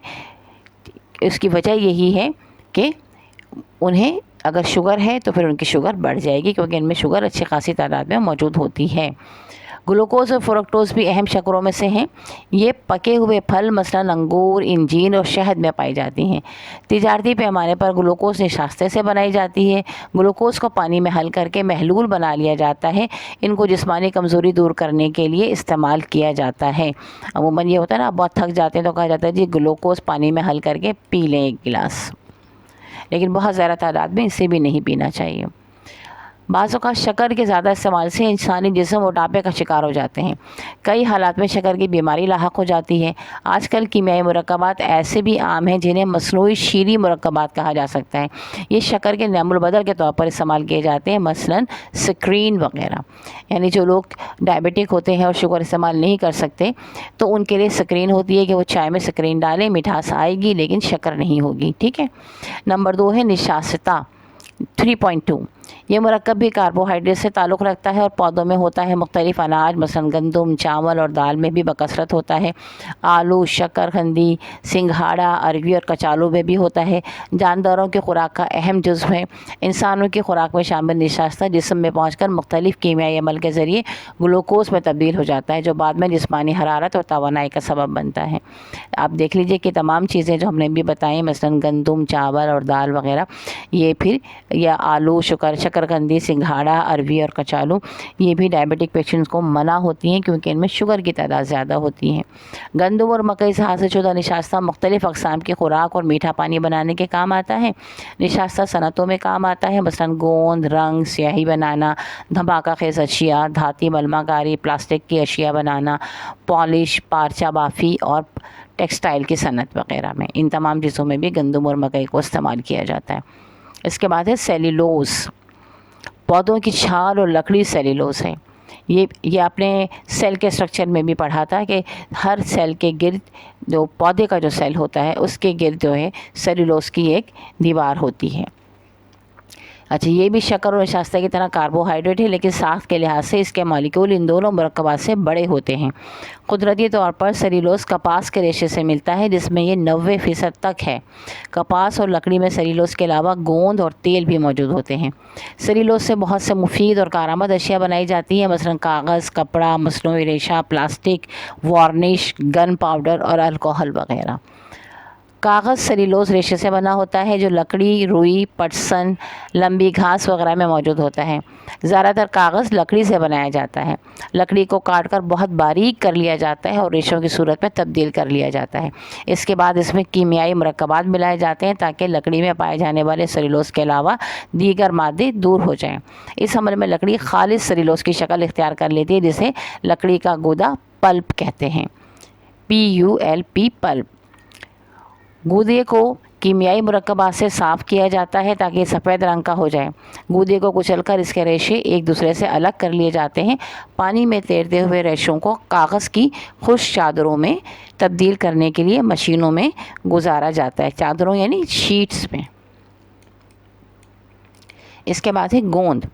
ये भी कार्बोहाइड्रेट्स की एक किस्म है जो पौधों से हासिल होती है, ख़ास तौर पर इन पौधों से जो खुश्क इलाकों में होते हैं। इनका ना तो कोई जायका होता है और ना ही बू। पानी में डालने से पानी को जज़्ब कर लेते हैं और फूल कर चिकनी शक्ल इख्तियार कर लेते हैं। बहुत से गोंद तो अशिया को जोड़ने के लिए इस्तेमाल होते हैं और उनका इस्तेमाल टेक्सटाइल की सनत के अलावा अद्वियात में भी होता है। दुनिया के बहुत से हिस्सों में मुख्तलिफ़ किस्म के पौधों से गोंद हासिल होते हैं, मसलन कीकर का गोंद। समंदरी घास से अगर के नाम का गोंद हासिल होता है। चेरी और आलू बुखारा के पौधों के तनों से भी गोंद हासिल होता है। मलेशिया में उगने वाले चंद दरख्तों के ताज़े पत्तों को बारीक पीस लिया जाए और फिर उबाल लिया जाए तो इनसे एक ख़ास किस्म का गोंद नुमा मादा हासिल होता है, जिसे गूटा पारकरा गूटा पारकरा GUTT गूटा PARCRA पारकरा कहते हैं। इस रबड़ नुमा मादे से च्युइंगम बनाए जाते हैं। दरख्तों के तनों पर तेज़ औजार से निशान लगा दिए जाते हैं और तनों से गोंद रस कर आहिस्ता आहिस्ता निकलता रहता है। रबड़ के पौधों से भी खाम रबड़ इसी तरीके से हासिल की जाती है। बहुत खूबसूरत सा तरीका होता है ये गोंद हासिल करने का। दरख्त को एक थोड़ी सी जगह से चीर देते हैं, उसकी छाल को, और फिर उसके बाद उसके साथ एक बाल्टी लगा देते हैं, एक पाइप से लगा के, नाली से लगा कर, और वो गोंद खुद ब खुद रिश्ता हुआ बाल्टी में भरना शुरू हो जाता है। बहुत ऊँचे ऊँचे लंबे तनावर दरख्त होते हैं जिनसे ये गोंद हासिल की जाती है। अब 3.5 नबाताती तेल। हैवानी चर्बी और नबाताती तेल अरसे दराज से बतौर ग़िज़ा इस्तेमाल किए जाते हैं। घरों में सरसों, नारियल और दीगर किस्म के तेल, घी, मक्खन और चर्बी वगैरह इस्तेमाल किए जाते हैं। मोम भी एक कुदरती पैदावार है जिसकी कीमियाई तरकीब फलों और चर्बियों से मुख्तलिफ होती है। ये तमाम अशिया नामियाती मुरक्कबात में से यानी ऑर्गेनिक कंपाउंड्स हैं। तेल और चर्बी माया या मोम नुमा ठोस हालत में पाए जाते हैं। ये कार्बन, हाइड्रोजन और ऑक्सीजन अनासिर से बनते हैं। इनमें से जो माया हालत में पाए जाते हैं यानी लिक्विड फॉर्म में पाए जाते हैं उन्हें हम तेल कहते हैं, और जो आमतौर पर ठोस हालत में होते हैं उन्हें चर्बी कहते हैं। मादनी तेल का यानी मिट्टी का तेल भी नामियाती मुरक्कब है। ये ज़ेर ज़मीन पेट्रोलियम से हासिल होता है। कीमियाई साख के लिहाज से तेल में चर्बी ठोस नुमा हालत की निस्बत हाइड्रोजन अनसर की जौहरों की कमी होती है। अब ये आप याद रख लीजिएगा कि चर्बी ठोस क्यों होती है, इसलिए कि इसमें हाइड्रोजन अनसर जो है वो कम होता है, इसलिए इन्हें गैर सैरशुदा कहा जाता है। इसीलिए ये जो है वो सेचुरेटेड कंपाउंड नहीं होते, यानी कि इनकी फ़ौरन ये हालत होती है कि फ़ौरन ही ये एक कंपाउंड कहीं से भी लेने के लिए राज़ी रहते हैं। कंपाउंड्स लेने के लिए हाइड्रोजन का कंपाउंड फ़ौरन ले लेंगे कहीं पर से मिल जाएगा। तो अगर इन तेलों में हाइड्रोजन गुजार दी जाए तो ये हाइड्रोजन को अपनी साख में शामिल कर लेते हैं और ठोस नुमा हालत इख्तियार कर लेते हैं। इस अमल को हाइड्रोजन अंदाज़ी कहते हैं। इस तरीके से आम तेलों को साफ़ करने के बाद बनास्पति घी में तब्दील किया जाता है।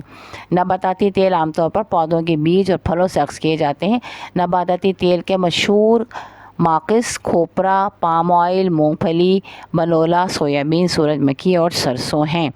अब ये देखिए कि सरसों का तेल तो आपको वैसे ही मिलता है ओरिजिनली, लेकिन अगर आपको घी बनाना हो तो उन तेल के ऊपर से आर्टिफिशियली हाइड्रोजन गुजारी जाती है। तो बेहतर है ना कि आप ओरिजिनल चीज़ तेल ही खाएं, घी ना खाएं, घी को ज़्यादा इस्तेमाल ना करें जो आपकी सेहत के लिए बेहतर नहीं है। इसके बाद है इसके बाद है हाइड्रोजन अंदाज़ी, हाइड्रोजिनेशन, HYDROGENATION, हाइड्रोजिनेशन। हाइड्रोजन अंदाज़ी ऐसा कीमियाई अमल है जिसके ज़रिए तेल को माया से ठोस हालत में तब्दील करके उसका नुक्ता पिघलाव, मेल्टिंग पॉइंट बढ़ा दिया जाता है ताकि इसमें बेहतर ख़वास और ख़ूबियाँ पैदा हो जाएं। मसलन ये ज़्यादा देर तक ख़राब ना हो सके, इसके जायके में फ़र्क ना आए और इसमें किसी किस्म की बदबू पैदा ना हो सके।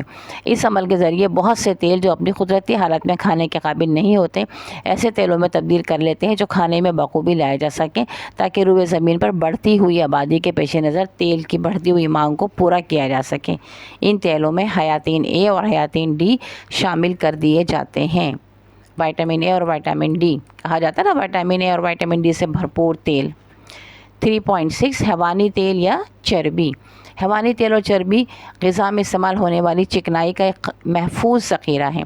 इनमें से अहमियत रखने वाली चिकनाइयों में cod liver oil, cod COD cod LIVER liver, OIL oil, cod liver oil, shark liver oil, SHAR के shark, LIVER liver, OIL oil, shark liver oil, और मछली का तेल fish oil, whale oil, WAL whale oil, गाय, भैंस और सूअर की चर्बी शामिल हैं। अल्लाह ताला माफ़ फरमाए। बहरहाल अब देख लीजिए कि इन तमाम चीज़ों के इस्तेमाल में आपको कितनी एहतियात करनी है।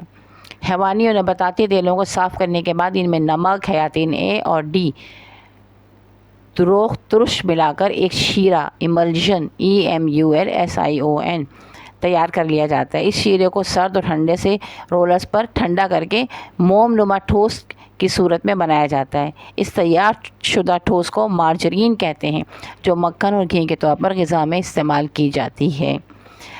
जो बच्चे थोड़ी सी एफ़र्ट्स कर सकते हैं तो उनको ज़रूर चाहिए कि वो गूगल करें और गूगल पे चेक करें कि इन तेलों को, इन तमाम चीज़ों को बनाने के लिए क्या क्या चीज़ें इस्तेमाल की जाती हैं और ये कंपनीज़ में कैसे बनते हैं। यूट्यूब पे यकीनन आपको जो है वो मिल जाएगा, ये ऐसी वीडियोस मिल जाएंगे, तो ज़रूर इनको देखिएगा। इसके बाद नंबर 4 है तामीरात में इस्तेमाल होने वाले मुरक्कबात। 4.1 सीमेंट, CEMENT सीमेंट। इससे तो आप सभी वाकिफ़ हैं, घर बनते हुए देखे होंगे। घरों में बजरी और सीमेंट मिलाकर जो है वो ईंटें बनाई जाती हैं, ईंटों में इसको भरा जाता है, दीवार बनाई जाती है। अच्छा जनाब, दो मादी शय की सतहों को आपस में जोड़ने वाली शय को सीमेंट का नाम देते हैं। आम जिंदगी में तामीराती कामों में पत्थरों, ईंटों और लोहे को जोड़ने के लिए इस्तेमाल किया जाता है, जिसमें से ज़्यादा मुरक्कबात मौजूद होते हैं। इसे पोर्टलैंड सीमेंट या सिर्फ सीमेंट कहते हैं। इसमें कैल्शियम, एल्युमिनियम, सिलिकॉन और ऑक्सीजन से अनासिर बने हुए गैर नामियाती मुरक्कबात होते हैं। इनके अलावा सीमेंट में चिकनी मिट्टी, लाइम स्टोन, चूने का पत्थर और जिप्सम वगैरह भी होते हैं। इन तमाम अशिया को मखसूस तनासुब से मिलाया जाता है। इसके बाद दो मुख्तलिफ तरीक़ों, तर तरीक़ा और खुश तरीक़े से सफ़ूफ़ की सूरत में सीमेंट हासिल किया जाता है। खुश सीमेंट का सफ़ूफ़ जब पानी में मिलाया जाता है तो इसमें हजाव, सेटिंग, मेरे ख्याल में जमाव होना चाहिए, जमाव, सेटिंग, SETTING, सेटिंग की सलाहियत पैदा हो जाती है, जो अशिया को आपस में मिलाने में मदद देती है। जैसे हमने देखा ही है ना, सीमेंट को जब बजरी के साथ मिलाया जाता है, फिर उसके बाद ईंटों को आपस में रख के उसके बीच में सीमेंट डाल दी जाती है, थोड़ी देर के बाद क्या होता है, सीमेंट खुश्क हो जाती है और दोनों ईंटें आपस में जुड़ जाती हैं। इस तरह दीवार बनाई जाती है, घर बनाए जाते हैं। सीमेंट इमारतें, सड़कें, पुल और डैम बनाने के काम आता है। इसके लिए सीमेंट रेत, पानी और पत्थरों के टुकड़ों को एक ख़ास तनासुब से आपस में मिलाया जाता है और इस आमेज़े को कंक्रीट कहते हैं। मुख्तलिफ़ अक़साम की सीमेंट में दीगर मुरक्कबात भी मौजूद होते हैं। ये मुरक्कबात सीमेंट की सलाहियत और ख़ासियत को बदल देते हैं, इसलिए ऐसे सीमेंट मखसूस मकासद और कामों के लिए इस्तेमाल होते हैं। इसके बाद है चूना, lime stone, LIME lime, STONE stone. चट्टानों से हासिल होने वाले चूने का पत्थर कैल्शियम कार्बोनेट कहलाता है। इसे जब चूने की भट्टियों में गर्म करते हैं तो ये अनबुझे चूने में बदल जाता है। अब इन्होंने नीचे एक इक्वेशन लिखी हुई है, बॉक्स बनाए हैं, दो रेक्टेंगुलर बॉक्स बनाए हैं, उसके अंदर लिखा है, ऊपर नीचे एक दूसरे से जुड़े हुए हैं, कैल्शियम कार्बोनेट एक बॉक्स में लिखा है, दूसरे में लिखा है चूने का पत्थर। उसके बाद बॉक्स से बाहर एरो बनाया है जो कि दूसरे से अगले वाले बॉक्स की तरफ जा रहा है, उस पर लिखा है हरारत। एरो के ऊपर लिखा है हरारत, ठीक है, एरो लेटा हुआ है, खड़ा हुआ नहीं है। और दूसरे बॉक्स में, जो दो बॉक्स एक साथ बनाए, उसमें लिखा है कैल्शियम ऑक्साइड और नीचे लिखा है अनबुझा चूना। फिर बॉक्स के बाहर प्लस लिखा है और कार्बन डाइऑक्साइड, यानी कि कैल्शियम कार्बोनेट और चूने के पत्थर को अगर आप हरारत देते हैं तो कैल्शियम ऑक्साइड और अनबुझा चूना बनता है और प्लस कार्बन डाइऑक्साइड उससे निकलती है।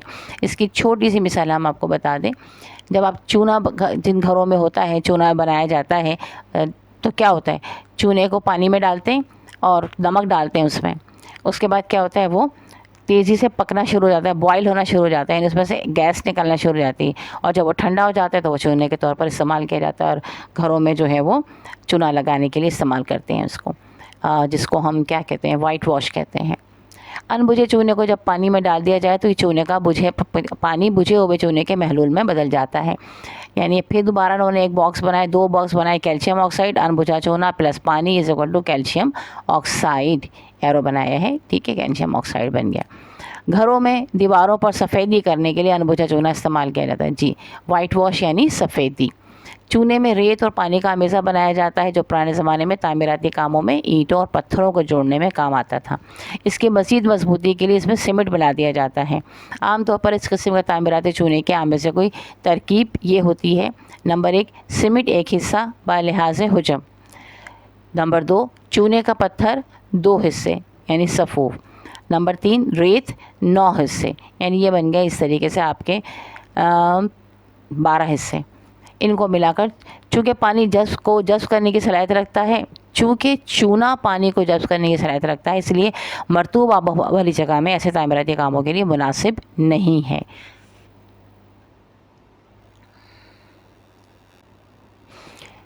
यानी जिन जगहों पर पानी ज़्यादा है वहाँ चूना इस्तेमाल नहीं किया जाता।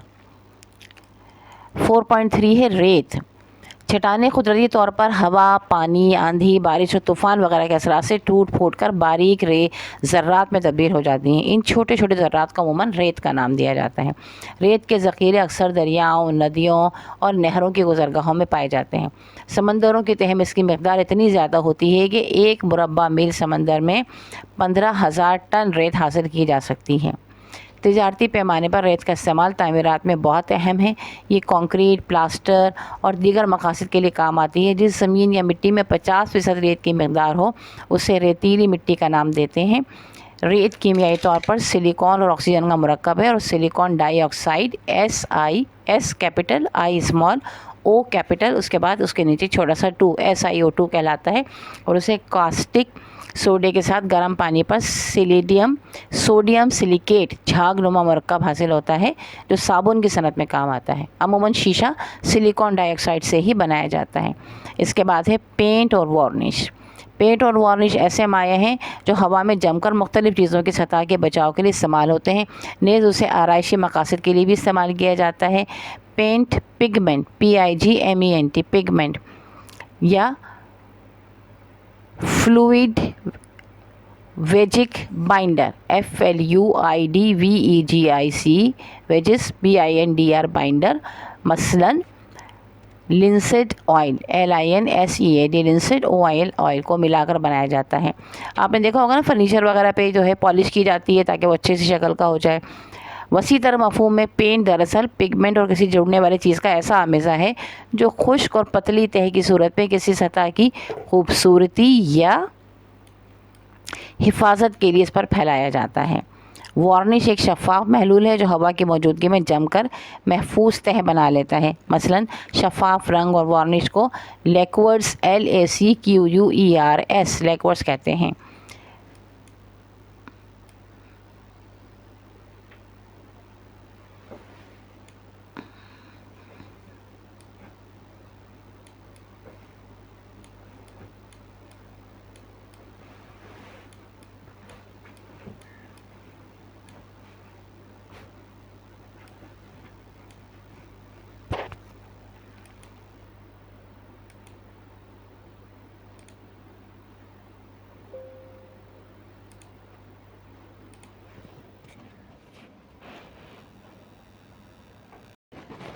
पेंट की कीमियाई तरकीब।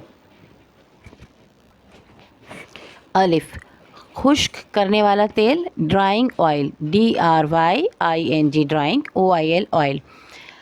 लिंसिड LINSEED तेल एक खुश्क करने वाला तेल है जिसका बुनियादी ढांचा दर्जे झेल है। अच्छा, अब इसको बहुत गौर से सुनिएगा।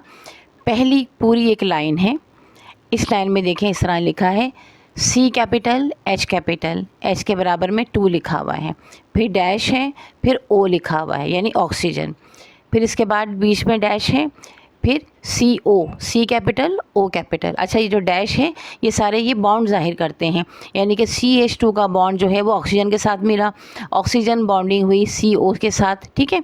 तो इसको आपने नीचे डैश नहीं बनाना बल्कि बीच में लाइन खींचनी है। जब आप नंबर आप लिखेंगे CH2 लिखा और CH की लाइन के साथ बीच में आपने लाइन खींचनी, ठीक है।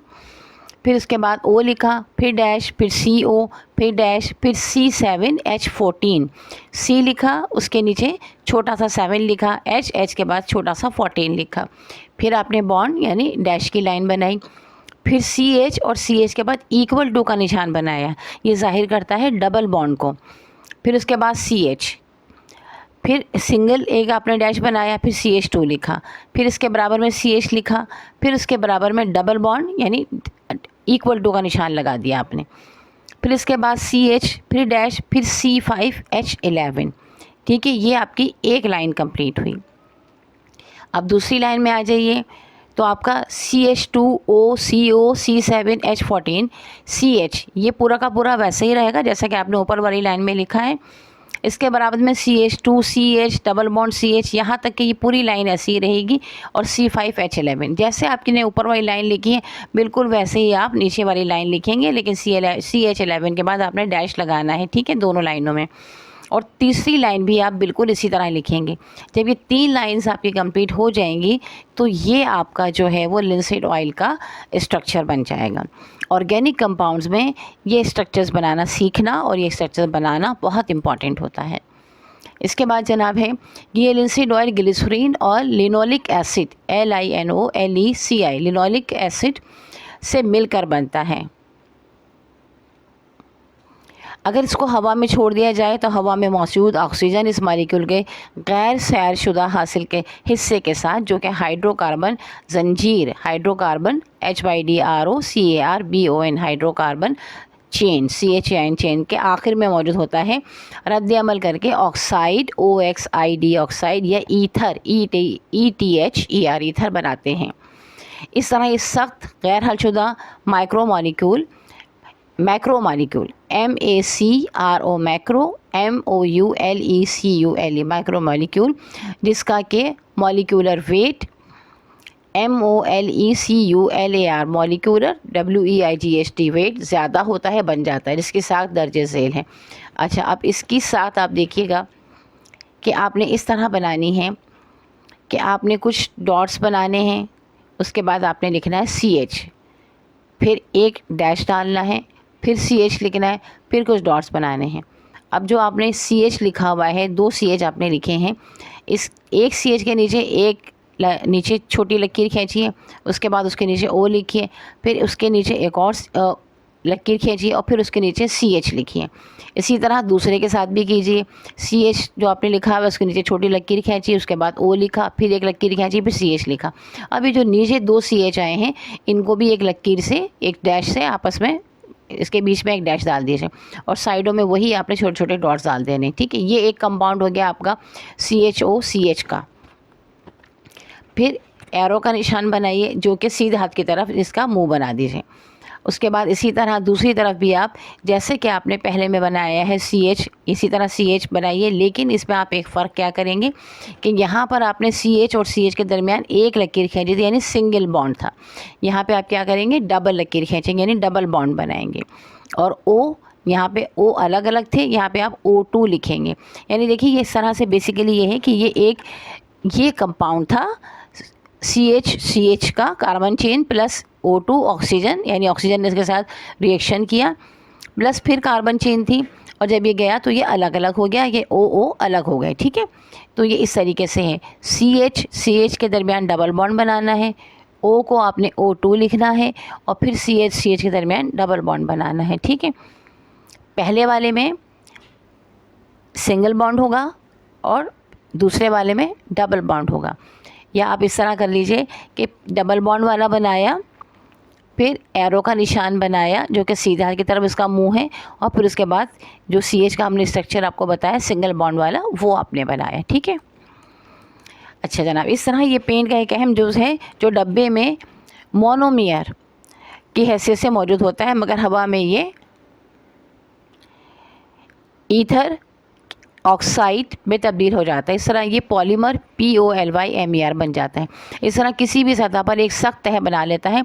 इसकी सॉलिडिफिकेशन या जमने के अमल को बेहतर बनाने के लिए इसमें polymerization catalyst POLYMERIZATION polymerization CATALYST catalyst डाला जाता है, जिसे ड्राइवर DRIVER ड्राइवर कहते हैं। अब बे है खुश करने वाला आमिल यानी ड्राइवर DRIVER ड्राइवर। खुश करने वाला आमिल कोई भी ऐसा केमिकल है जो पेंट को खुश करने के अमल को तेज़ करता है। ये ऑयल में ऑक्सीजन शामिल करने का बायस बनता है। MnO2, M capital, N small, O capital 2। ठीक है। फिर इसके बाद PbO2, P capital, B small और O कैपिटल, PbO2। ये मैग्नीज, लेड ऑक्साइड और लेड ऑक्साइड, Pb जो है वो लेड का सिंबल है, तो लिहाजा ये लेड ऑक्साइड, ये इनके फार्मूला लिखे हुए हैं। MnO2, PbO2 और Pb ज़्यादा इस्तेमाल होने वाले ड्राइवर खुश करने वाले अवामिल हैं। ये अम्ल तकसीद के ज़रिए यानी ऑक्सीडेशन के ज़रिए सतह को तेज़ी से खुश करने का बायस बनते हैं। पेंट्स में मौजूद लेड के ज़र्रात ख़तरनाक होते हैं। जब पेंट उतर जाता है तो ज़रात हवा में शामिल हो जाते हैं जो कैंसर का सबब बनते हैं। लिहाजा पेंट करने वाले लोगों को भी कहा जाता है कि जब आप पेंट करें तो आप ज़रूर मास्क पहने रहें ताकि इसके जो फ्यूम्स है वो आपकी बॉडी में ना जाए। इसके बाद है पिगमेंट्स, PIGMENTS पिगमेंट्स। ये पिगमेंट ये पेंट को रंगीन बनाता है और किसी पेंट का रंग इसमें इस्तेमाल होने वाले पिगमेंट के रंग पर ही मुश्तमिल होता है। पेंट में जाने वाले पिगमेंट ऐसा पाउडर है जो रोशनी की ख़ास wavelength WAVE wave LENGTH wavelength को जज्ब करके रंग बनाता है। सफ़ेद पिगमेंट ज़्यादातर गैर नामियाती यानी इनऑर्गेनिक ऑक्साइड होते हैं, जैसा कि titanium oxide T capital, I small, O capital और 2। ठीक है। Ti जो है टाइटेनियम का सिंबल है, टाइटेनियम ऑक्साइड, और antimony oxide S capital, B small, उसके बाद 2 Sb2O3। ये एंटीमनी का सिंबल है। Sb जो है वो एंटीमनी का सिंबल है और O तो आपको पता है कि ऑक्सीजन का है। Zinc oxide Z small n फिर कैपिटल O, जिंक ऑक्साइड। इसके अलावा Z sulphide ZN, NZ capital, N small और S कैपिटल। जिंक सल्फाइड और लेड PB के मुख्तलिफ मरकबात भी सफ़ेद पिगमेंट के तौर पर पेंट में इस्तेमाल होते हैं। रंगदार पिगमेंट में भी चंद गैर नामियाती इनऑर्गेनिक ऑक्साइड होते हैं, मसलन आयरन ऑक्साइड Fe सिंबल है F कैपिटल और E स्मॉल आयरन का, Fe2O3। Chromium oxide Cr, C capital, R2 C capital और R क्रोमियम का सिंबल है तो Cr2O3। Lead oxide Pb3O4, Pb हमने अभी आपको बताया कि ये लेड का सिंबल है। सीसा, जिंक और स्ट्रेंशियम और निकल NiC के लिए निकल के क्रोमेट्स CHROMATS क्रोमेट्स पीले और ऑरेंज के मुख्तलिफ शेड्स बनाते हैं। इसके बाद है नंबर दाल मोहलिल। मोहलिल यानी सॉल्वेंट। थिनर THINNER थिनर एक मोहलिल है जो पेंट के फैलाव को आसान बना देता है। आप देखिए पेंट का जब हम लेकर आते हैं तो थिनर की बोतल लेकर आते हैं, वो उसमें मिलाते हैं थिनर, जिससे कि पेंट थोड़ा पतला हो जाता है और उसको हमें लगाने में आसानी होती है। अमूमन पेट्रोल, ज़ाइलोल, बेंजीन, तारपेन ऑयल और रोज़न स्पिरिट बतौर थिनर के इस्तेमाल होते हैं। तो ये तमाम चीज़ें भी ज़ाइलोन ले लिया जाता है, बेंसोन या तारपेन ऑयल जिसको कि हम तारपेंटन ऑयल भी कहते हैं, तारपीन का तेल अमूमन लोग कह रहे होते हैं, तो मुख्तलिफ तरीके से उसको वो पुकार रहे होते हैं, है वो तारपेंटन ऑयल बेसिकली नाम उसका है। तो उसको भी हम पेंट में इस्तेमाल करते हैं एज अ सॉल्वेंट। मोहलिल सॉल्वेंट ज़्यादातर alcohol ALCOHOL alcohol, ketone KETO यानी कीटोन और ईस्टर ESTR ईस्टर ही इस्तेमाल किए जाते हैं। अब है fillers. FILLERS fillers. Filler paint की पायदारी को बढ़ा देता है। चाइना क्ले या बेरियम सल्फेट फिलर के तौर पर इस्तेमाल होता है। ये भी बहुत इंपॉर्टेंट होता है, पेंट को थिकनेस भी देता है। पेंट्स की तैयारी। पेंट बनाने के लिए पिगमेंट और थिनर को हल किया जाता है। ऑयल वाले पेंट्स बनाने के लिए पिगमेंट को माया के साथ ग्राइंड किया जाता है ताकि वो अच्छी तरह आपस में मिल जाए। इस मकसद के लिए खुश्क मादे को तेल में शामिल करके ball machine BALL ball MACHINE machine में डालकर कई घंटे तक घुमाया जाता है। ग्राइंडिंग के अमल में मिलकर ये तमाम अज़्ज़ा हमवार पेंट की सूरत में आ जाते हैं। फिर इसको फिलर कर लिया जाता है ताकि गैर ज़रूरी अज़्ज़ा निकल जाएं। आखिर में इसको धाती टिन में डालकर पैक कर लिया जाता है। इसके बाद है वार्निश। वार्निश ऐसा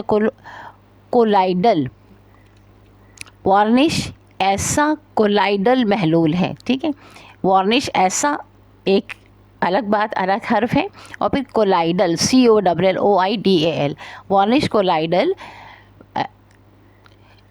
वार्निश ऐसा कोलाइडल महलूल है जिसे लकड़ी की सतह को खूबसूरत और महफूज बनाने के लिए इस्तेमाल किया जाता है। इसमें मौजूद अज्जा खुश्क होकर तकसीद और पॉलीमराइजेशन के ज़रिए सतह पर एक उम्दा और चमकदार तह बना देते हैं। मसलन स्प्रेट वार्निश और एक रिजन है जो कि तेरान पज़ीर तोए ये रे अलीफ रून तेरान पज़ीर पे जाल ये रे पज़ीर।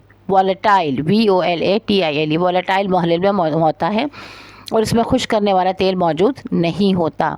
वार्निश तो आप लोगों को सभी को तजुर्बा होगा, घरों में फर्नीचर्स पे की जाती है ताकि फ़र्नीचर की उम्र अच्छी बढ़ जाए और वो खूबसूरत भी लगे देखने के लिए।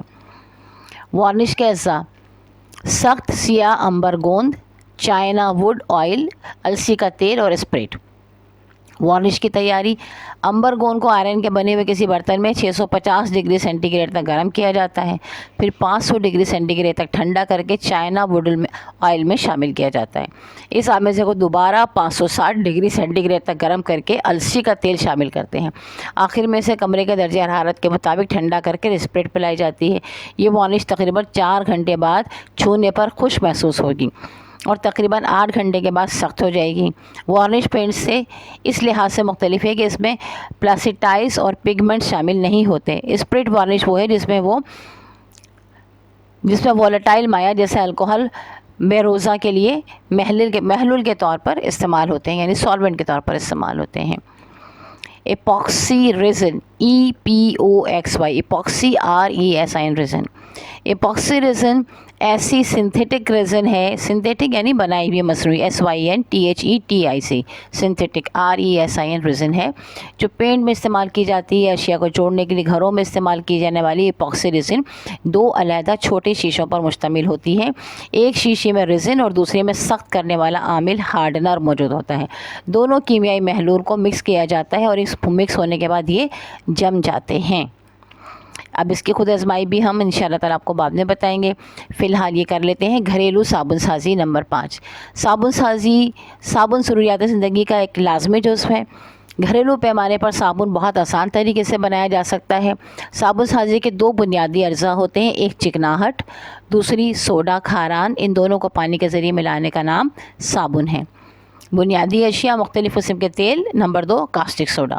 दीगर अशिया नंबर 1 बेरोज़ा, नंबर 2 मिलावटी यानी सोडा सिलिकेट,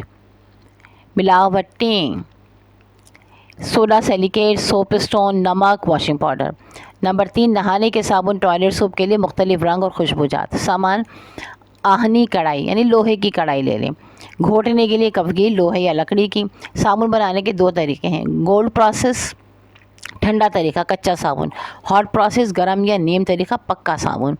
इससे बेशतर कि इन दोनों तरीक़ों से साबुन बनाने का तरीका देखें। आइए मुंदरजा वाला अशिया जिन्हें साबुन के अज्जा कहते हैं, इनके बुनियादी ख़ास का मुताला करते हैं। इनकी खूबियाँ क्या क्या हैं। कास्टिक सोडा या खारान, सोडियम हाइड्रोक्साइड। ये कीमियाई मुरक्कब 2 हालतों में फ़रोख्त होता है। एक तो सफ़ेद रंग का सख्त पत्थर की तरह का पतरी वाला या दानेदार, और दूसरा सफ़ेद पाउडर चूने की तरह। साबुन बनाने के लिए पहले कास्टिक को पानी में डालकर अच्छी तरह हल कर लिया जाता है। इस महलूल को लाई कहते हैं, लाम अलीफ ला हमज़ा छोटी ई, लाई कहते हैं। पानी में हल किया जाए तो पानी गर्म हो जाता है और पानी के उबलने की आवाज़ आती है। लाई के बनाने का तरीक़ा, 1 किलो कास्टिक सोडे को 2 किलो पानी में हल कर लें। दूसरे दिन ये लोशन ठंडा हो जाएगा। इस तरह ये सोडा लाई नंबर 35 या नंबर 36 तैयार होगी। कास्टिक सोडे को पानी में डालने के बाद इस वक्त तक मिलाते रहना चाहिए जब तक पूरा ना खुल जाए, वरना कढ़ाई के पेंदे में जम जाता है। कास्टिक को हाथ नहीं लगाना चाहिए, यानी आपने कफगीर या चम्मच से ही हिलाना है। इसके बाद है तेल या चिकनाहट। सिवाय मादनी तेल, मिट्टी का तेल के दीगर तमाम किस्म के नबाताती महलू तेलों और हैवानी चर्बी को साबुनसाजी में इस्तेमाल किया जा सकता है। नबाताती तेलों में मूंगफली, नारियल, बलोला, सरसों, तिल, अलसी, नीम, अरंड वगैरह शामिल हैं। और हैवानी चर्बियों में बकरी, भैंस, भेड़ और गाय की चर्बी काबिल इस्तेमाल होती है। बकरीद में आपने देखा होगा ना, बहुत सारी चर्बी जो होती है गाय वगैरह की, बाहर ठेले पे लोग खड़े होते हैं और वो जो कसाई होते हैं उनसे चर्बी ख़रीद रहे होते हैं। तो आखिर वो चर्बी का करते क्या हैं? वो यही करते हैं कि वो साबुन बनाने वाली जो फैक्ट्रीज होती हैं उनको वहाँ बेच रहे होते हैं। और बहुत से लोग इसे ख़रीदते भी हैं जो लोग घर में साबुन बनाते हैं। पुराने ज़माने में गांव वगैरह में अभी भी जो है लोग घरों में ही साबुन बड़े बड़े तसलों में बना लिया करते थे और कपड़े को उसी पर रगड़ कर धो लिया करते थे। ये अलग जैसे साबुन की टिक्कियाँ वगैरह होती हैं बाज़ार की, ये नहीं ख़रीदी जाती थी, बल्कि बड़े बड़े थालों में साबुन बनाया जाता था। क्योंकि मैंने खुद अपने बचपन में देखा हुआ है, इसलिए मैं आपको बता रही हूँ। इसके बाद है नंबर 3 सोडा ऐश। ये कीमियाई मुरक्कब मैदे की तरह सफ़ेद होता है। कपड़े का मैल काटने के लिए ख़ास चीज़ है, मगर ज़्यादा मकदार में डालने से कुछ दिनों बाद साबुन पर सफ़ेदी आ जाती है, ख़ासकर सर्दियों में। नंबर 4 है बेरोसा। सोडा, सिलिकेट, नमक, मैदा या बेसन और सोप स्टोन साबुन में मुख्तलिफ़ किस्म की मिलावटें हैं जो साबुन में चंद खूबियाँ पैदा कर सकती हैं। अब है साबुन साजी के लिए चंद मखसूस हिदायत। नंबर 1, साबुन बनाते वक्त कास्टिक सोडे से जो लाई बनाई ली जाए उसे ठंडा करके इस्तेमाल करें। नंबर 2, साबुन बनाने में लोहे या टीन या तामचीनी एनिमल के बर्तन इस्तेमाल करने चाहिए, क्योंकि एल्युमिनियम, सिल्वर के बर्तन और जस्ती चादर से बने हुए बर्तन में कास्टिक सोडा अमल करके सुराख पैदा कर सकता है। नंबर 3, कास्टिक सोडा या सोडाई लाई को हाथ न लगाएं, क्योंकि ये ख़तरनाक और मुज़िर मुरक्कब है। अगर गलती से जिस्म पर लग जाए तो पानी से वो जगह धोकर तेल वगैरह फ़ौरन लगाना चाहिए। नंबर 4 है सर्द मौसम में तेल पिघलाकर इस्तेमाल करें। नंबर 5, साबुन में अगर रंग डालना हो तो आम बाज़ारी रंग इस्तेमाल ना करें, बल्कि साबुन साजी के लिए ख़ास रंग होते हैं जिन्हें सोप कलर कहते हैं, वो इस्तेमाल करने चाहिए। नंबर 6, साबुन बनाने से पहले हर चीज़ तवज्जो के साथ सही तौर पर तोल या नाप कर रखें, फिर मंदरअ ज़ैल तरीके से गर्म करें। साबुन बनाने का गर्म तरीका, हॉट प्रोसेस। नुस्खा नंबर 1, चर्बी 5 किलो, कास्टिक की लाई 2.5 किलो यानी 2.5 किलो, सोडा ऐश 2.5 किलो, पानी 2.5 किलो। अब तरकीब क्या है? एक बर्तन में चर्बी को गर्म करके पिघला लिया जाए और छान लिया जाए। अगर बेरोज़ा डालना हो तो चर्बी के साथ ही गर्म कर लिया जाए। अब कढ़ाई में पानी डालकर इसमें सोडा ऐश डालकर आग पर रख दें। जब पानी खूब उबलने लगे और सोडा ऐश अच्छी तरह हल हो जाए तो इसमें साफ़ चर्बी और कास्टिक की लाई पहले से तैयार शुदा आहिस्ता आहिस्ता डाल दें और कफगीर से हिलाएं और खूब पकने दें हल्की आंच पर। अगर साबुन बहुत गाढ़ा हो जाए तो मज़ीद 259 ग्राम लाई डाल दें। उबाल आने पर साबुन छाछ की तरह फट जाएगा। इसे मज़ीद 3 घंटे तक पकने दें। बस साबुन तैयार है। इसे ठंडा करने के लिए रख दें। दूसरे दिन टिकिया काट लें। ठीक है, अगर आप चाहें तो टिकिया काट लें, चाहें तो आप उसको वैसे ही रहने दें, जैसे आप कभी चाहे ऐसे इस्तेमाल कीजिए। नुस्खा नंबर 2 है बनोला का तेल या चर्बी 5 किलो, तेल अलसी 3 किलो, तेल अरंड 1 किलो, बेरोज़ा 1 kilo, soap stone 6 kilo, soda silicate 6 kilo और सोडा लाई नंबर 36 5.25 किलो। तरकीब है तमाम तेल और बेरोज़ा को कढ़ाई में डालकर गर्म करें। जब बेरोज़ा तेल में पिघल जाए यानी तेल और बेरोज़ा यकजान हो जाए तो सोप स्टोन डालकर कफगीर से खूब हिलाएं। जब सोप स्टोन अच्छी तरह मिल जाए और कफगीर रखने से बुलबुले उठें यानी तेल खूब गर्म हो जाए तो आग मंद कर दें। चंद मिनट में जोश आना शुरू होगा यानी कवाम ऊपर को फूलना शुरू होगा। जब ऊपर की तरफ फूल जाए तो कफगीर से खूब हिलाएं और फिर सोडा सिलिकेट डाल दें और घोटना शुरू करें। जब सिलिकेट कॉम में अच्छी तरह मिलकर यकजान हो जाए तो साबुन तैयार है। इसे ठंडा होने के लिए रख दें और दूसरे दिन टिक्कियाँ काट लें और इस्तेमाल करें। साबुन बनाने का सर्द तरीका, कोल्ड प्रोसेस। मूंगफली अज्जा है। मूंगफली या तिलों का तेल 12 किलो, नारियल का तेल 3 किलो, तेल अरंड 2 किलो या चर्बी 7 किलो, ये कुल मकदार आपकी हो गई मिला के 12 किलो, कुल मकदार 24 किलो हो गई। Soap stone 7 kilo, soda lye number 36 12 kilo. अच्छा जनाब, फिर ये अज़ा की मकदार को मुनासिब तनासुब से कम भी किया जा सकता है, बिल्कुल, क्योंकि आप इतना बड़ा तो इतना सारा साबुन बनाए और आपको ना बनाना है और ख़राब हो जाए तो उससे बेहतर है कि आप इसको सारों को 2 से डिवाइड करें, सारों को 4 से डिवाइड करें और इस हिसाब से फिर जो आपके पास फिगर है उस हिसाब से आप थोड़ा सा बनाएं, चेक करें आप बना सकते हैं या नहीं बना सकते हैं, फिर बनाइए। किसी बनाने वाले को देख लें पहले कि वो घर जाके कि वो कैसे बना रहा है, या यूट्यूब पे तलाश कर लें। तरकीब: तेल को कढ़ाई में डाल दें, मौसम सरमा में जमे हुए तेल को गर्म कर लें। अब तेल के ऊपर सोप स्टोन डालें। जब ये तेल के नीचे तह में बैठ जाए तो खूब हिलाएं और घोटें। जब गिल्टी ना रहे तो लाई डालना शुरू करें और साथ साथ घोटते जाएं। कवाम एक यकजान कर लें, यानी बिल्कुल मिक्स हो जाए अच्छी तरीके से। बस साबुन तैयार है। इसे जमने के लिए किसी बर्तन में डाल दें, दूसरे दिन साबुन निकाल कर टिक्कियाँ काट लें और इस्तेमाल करें। अगर 24 घंटे रखने पर साबुन नरम हो तो उसे 3 दिन तक रख कर छोड़ दें और फिर इस्तेमाल करें। वॉशिंग पाउडर: अच्छा, आप साबुन लेने जाते हैं तो कभी आपने देखा होगा साबुन की टिक्कियाँ बड़ी नरम नरम होती हैं दुकान पर। वो कहता है बाजी अभी हवा लगेगी ना तो ये सख्त हो जाएगा, दुकानदार आपको ये बता रहा होता है। जो आम बाज़ारों वगैरह में, यहाँ कराची में तो बचत बाज़ार लगते हैं, तो यहाँ पर इस तरह की होममेड चीज़ें भी मिलती हैं। अगर उनके पास आप जाएँ तो उनके पास इस तरह के साबुन भी अवेलेबल होते हैं।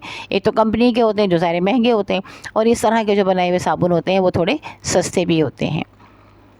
अच्छे जनाब, इसके बाद है 5.1 वॉशिंग पाउडर। डिटर्जेंट की इजाज़त से पहले कपड़े धोने के लिए खालिस साबुन का मुख्तलिफ़ सूरतों में इस्तेमाल किया जाता रहा।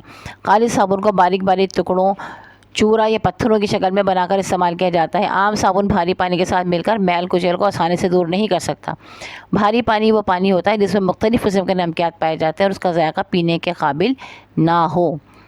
खालिस साबुन और गैर साबुनी मुरक्कबात दाग धब्बों को बआसानी दूर नहीं कर सकते, इसलिए साबुन और गैर साबुनी डिटर्जेंट में चंद कीमियाई मुरक्कबात मिलाए जाते हैं और पाउडर हासिल किया जाता है जिसे वॉशिंग पाउडर कहा जाता है।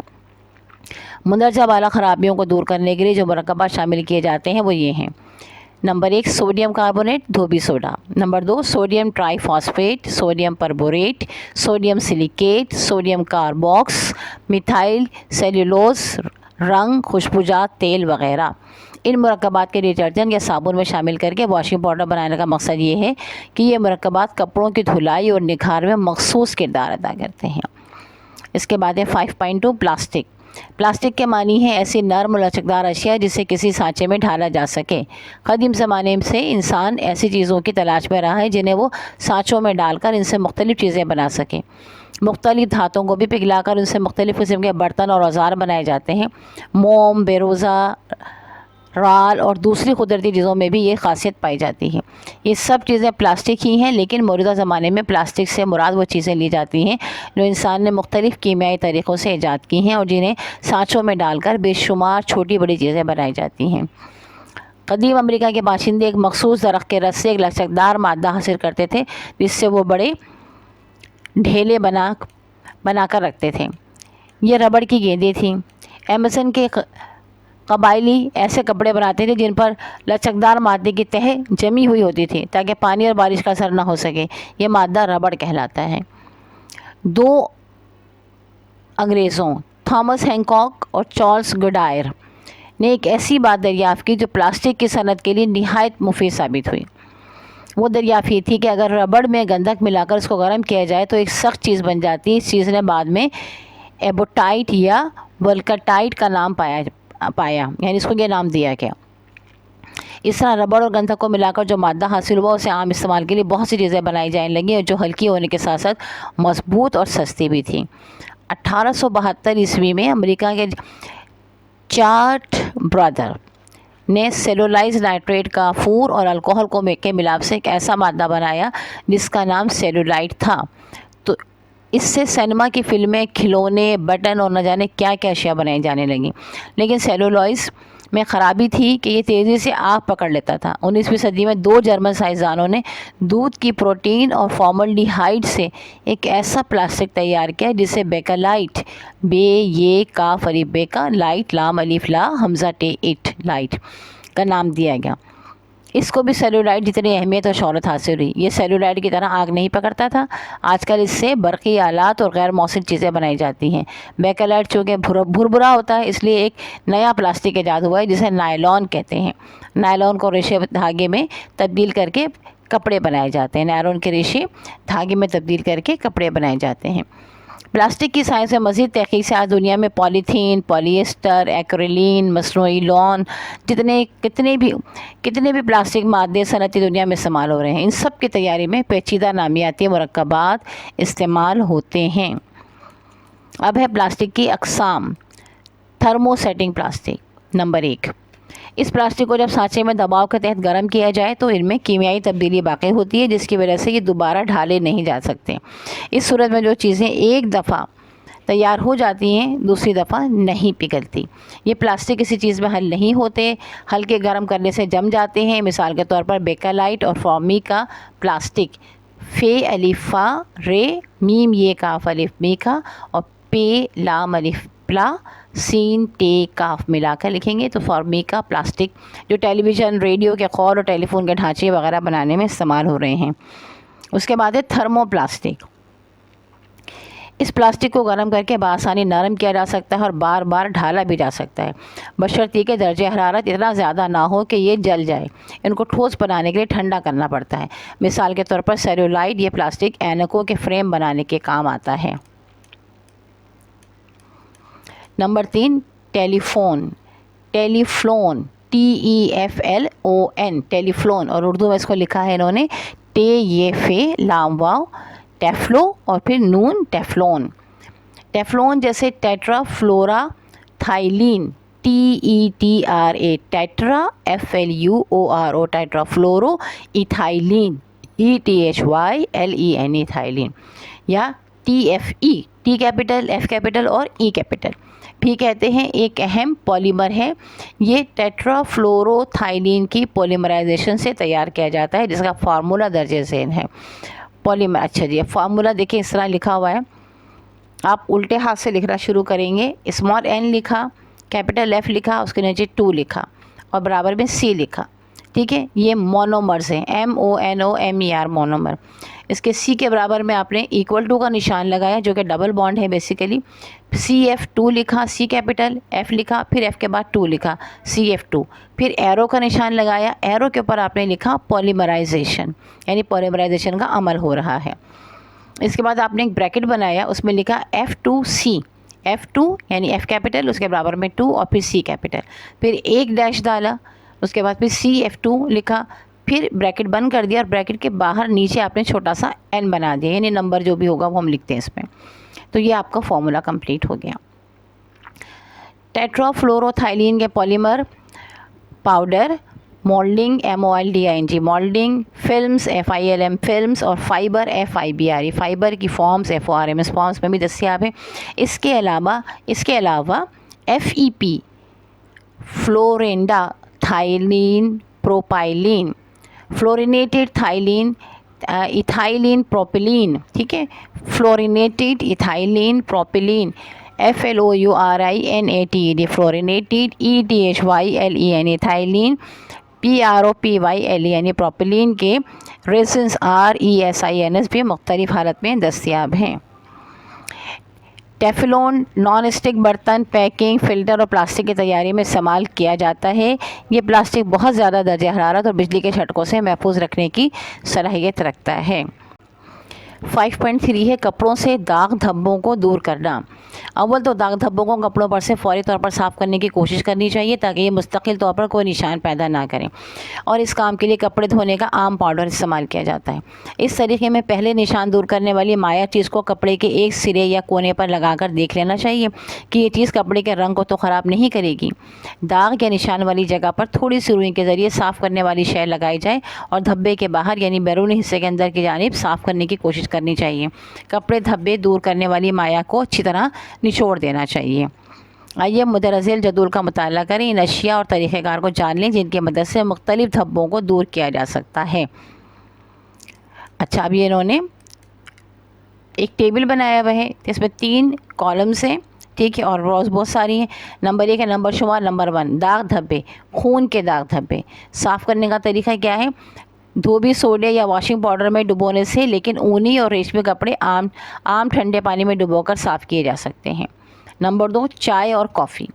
पहले निशान वाली जगह पर ग्लिसरीन लगाकर अच्छी तरह रगड़ें, फिर अमोनिया, बोरिक्स या मीठा सोडा, सोडियम कार्बोनेट के महलूल से धो डालें।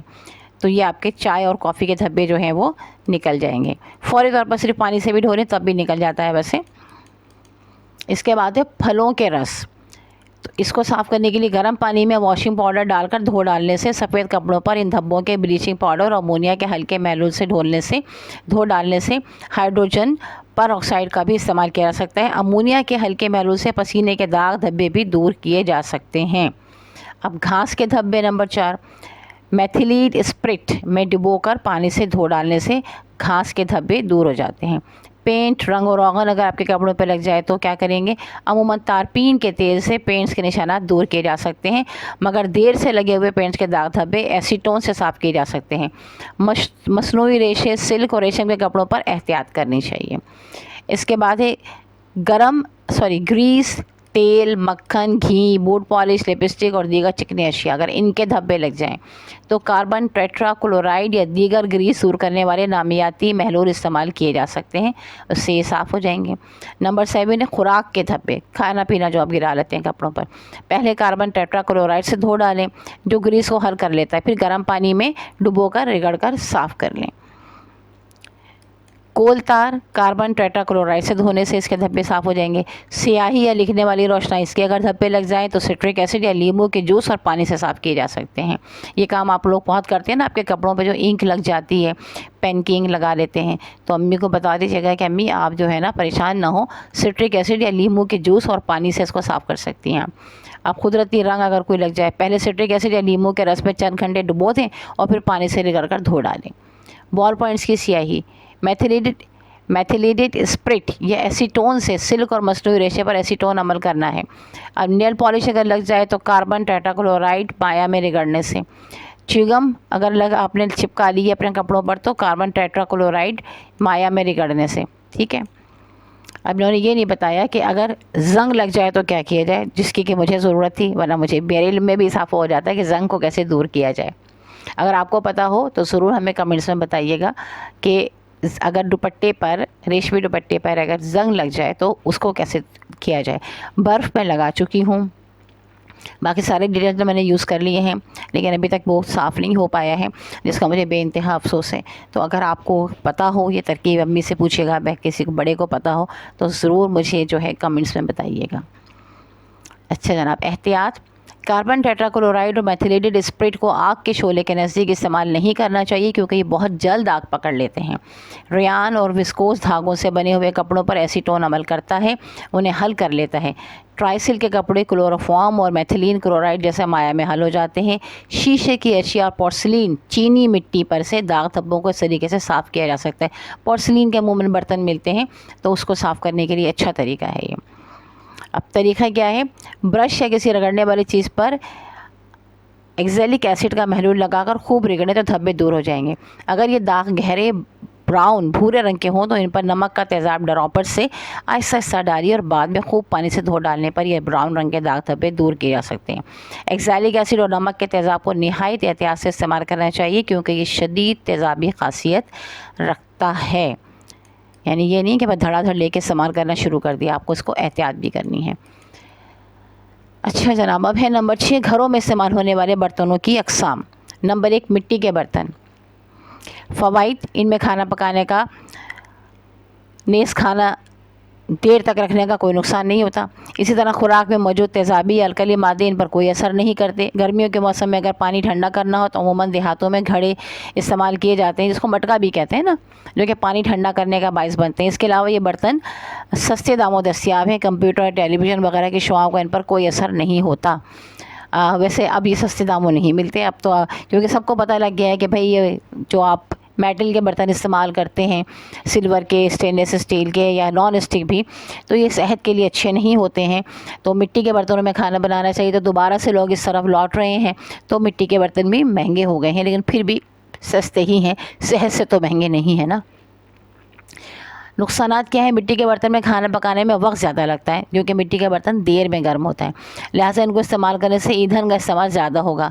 इसके अलावा मिट्टी के बर्तन ज़्यादा पायदार नहीं होते, इसलिए लोगों ने इनको आहिस्ता आहिस्ता इस्तेमाल करना छोड़ दिया है। ये आपकी पुरानी किताब है, तो अब लोगों ने आहिस्ता आहिस्ता इस्तेमाल करना शुरू कर दिया है, क्योंकि वो बहरहाल महंगे हों या जल्दी टूट जाएँ, उसके बावजूद बात वही है कि आपकी सेहत से महंगे नहीं हैं। नंबर 2 है पीतल ब्रास के बर्तन। फ़वाइद: इनमें खाना जल्दी पक जाता है, वक्त कम इस्तेमाल होता है। इसके अलावा ये बर्तन पायदार होते हैं, गिरने पर नहीं टूटते। नुकसानात: इनमें खाना पकाने का नुकसान है क्योंकि खुराक में मौजूद अलकली और तेज़ाबी मादे इनसे तामुल करते हैं, जो कि नुकसान का बायस होता है। पीतल के बर्तन जिंक और कॉपर के भरत ऑलाय ALLOY अलॉय होते हैं, लिहाजा ये धातें तेज़ाबों और अलकलियों के साथ मिल तामुल करती हैं और नुकसान का बायस बनती है। मिसाल के तौर पर अब इन्होंने ये एक फार्मूला लिखा है, Z कैपिटल स्मॉल n, और इसमें इन्होंने इसकी मिक़दार लिखी हुई है, आई थिंक ZN5 है। फिर plus HCl, H capital C capital, aqua AQ, ये यानी ये लिक्विड फॉर्म में होगा, हाइड्रोक्लोरिक और जिंक। ठीक, एरो निशान बनाएंगे यानी इस पर अब रिएक्शन होगा तो जिंक क्लोराइड बनेगा ZnCl2 5, और फिर इसके बाद प्लस H2 गैस बनेगी, हाइड्रोजन गैस बनेगी। ये बर्तन वज़न में भारी होते हैं, नेज़ धोने में भी काफ़ी मुश्किल है, इसलिए इनका इस्तेमाल भी कम होता है। इसके अलावा अगर कंप्यूटर या टी वगैरह के सामने बैठकर इन बर्तनों में खाना खाया जाए, ये टीवी होगा, तो इन बर्तनों में मौजूद धातें कंप्यूटर या टेलीविज़न वगैरह से निकलने वाली शुआओं से तामुल करती हैं, जो कि मुख्तलिफ़ बीमारियों का बाइस बनती है। अब देखिए, आपने ये पढ़ भी लिया, कहा जाता है ना कि खाना खाते वक्त देखिए, ये बात कही जाती है ना कि खाना खाते वक्त टीवी नहीं देखना चाहिए, या और आजकल जो मोबाइल है, ये मोबाइल नहीं देखना चाहिए क्योंकि सबसे शुआएँ निकलती हैं, और फिर ये शुआएँ जो हैं वो आपके खाने से रिएक्ट करती हैं और इस तरह आपकी बॉडी में चली जाती हैं, जो कि आपके लिए नुकसान का बाइस होता है। एल्युमिनियम के बर्तन। फ़वाइद: ये बर्तन वज़न में बहुत हल्के होते हैं, इसलिए इनका इस्तेमाल आसान होता है। इसके अलावा इन बर्तनों में खाना जल्दी पक जाता है, इसलिए ईंधन फ्यूल कम खर्च होता है। ये मार्केट में सस्ते दामों दस्तियाब हैं और गिरने पर टूटते नहीं। इन बर्तनों में बर्फ़ भी जल्दी बन जाती है क्योंकि ठंडा जल कबूल कर लेते हैं, लिहाजा अमूमन घरों में फ्रीज़र में बर्फ़ जमाने के लिए इन बर्तनों का इस्तेमाल किया जाता है। नुकसानात: चूँकि एल्युमिनियम AL एक धात है, जब इन बर्तनों में ग़िज़ा को रखा जाए तो खुराक में मौजूद तेज़ाबी और अलकली मादे इनसे तामुल करते हैं, जो कि नुकसान का बायस बनते हैं। इन बर्तनों का धोना ख़तरे मुश्किल है। इसके अलावा ऐसे आलात जिनसे शुआएँ निकलती हैं, उनके सामने इन बर्तनों में खाने से मुख्तलिफ़ बीमारियाँ पैदा हो सकती हैं, यानी बहुत बहुत एहतियात कीजिए। खाना खाते वक्त मोबाइल का इस्तेमाल बिल्कुल मत कीजिए। उसके बाद है स्टील के बर्तन।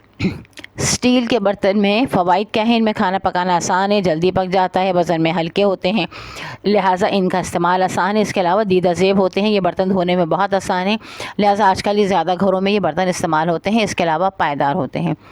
नुकसान: स्टील चूँकि लोहे का भरत होता है, जो कार्बन, मैग्नीज़, क्रोमियम, वेंडियम और टंगस्टन W जैसे अनासर को इकट्ठा करके बनाया जाता है, लिहाजा ऐसे आलात जिनमें से शुआएँ निकलती हैं, इनके सामने इन बर्तनों में खाना खाने से नुकसान होता है।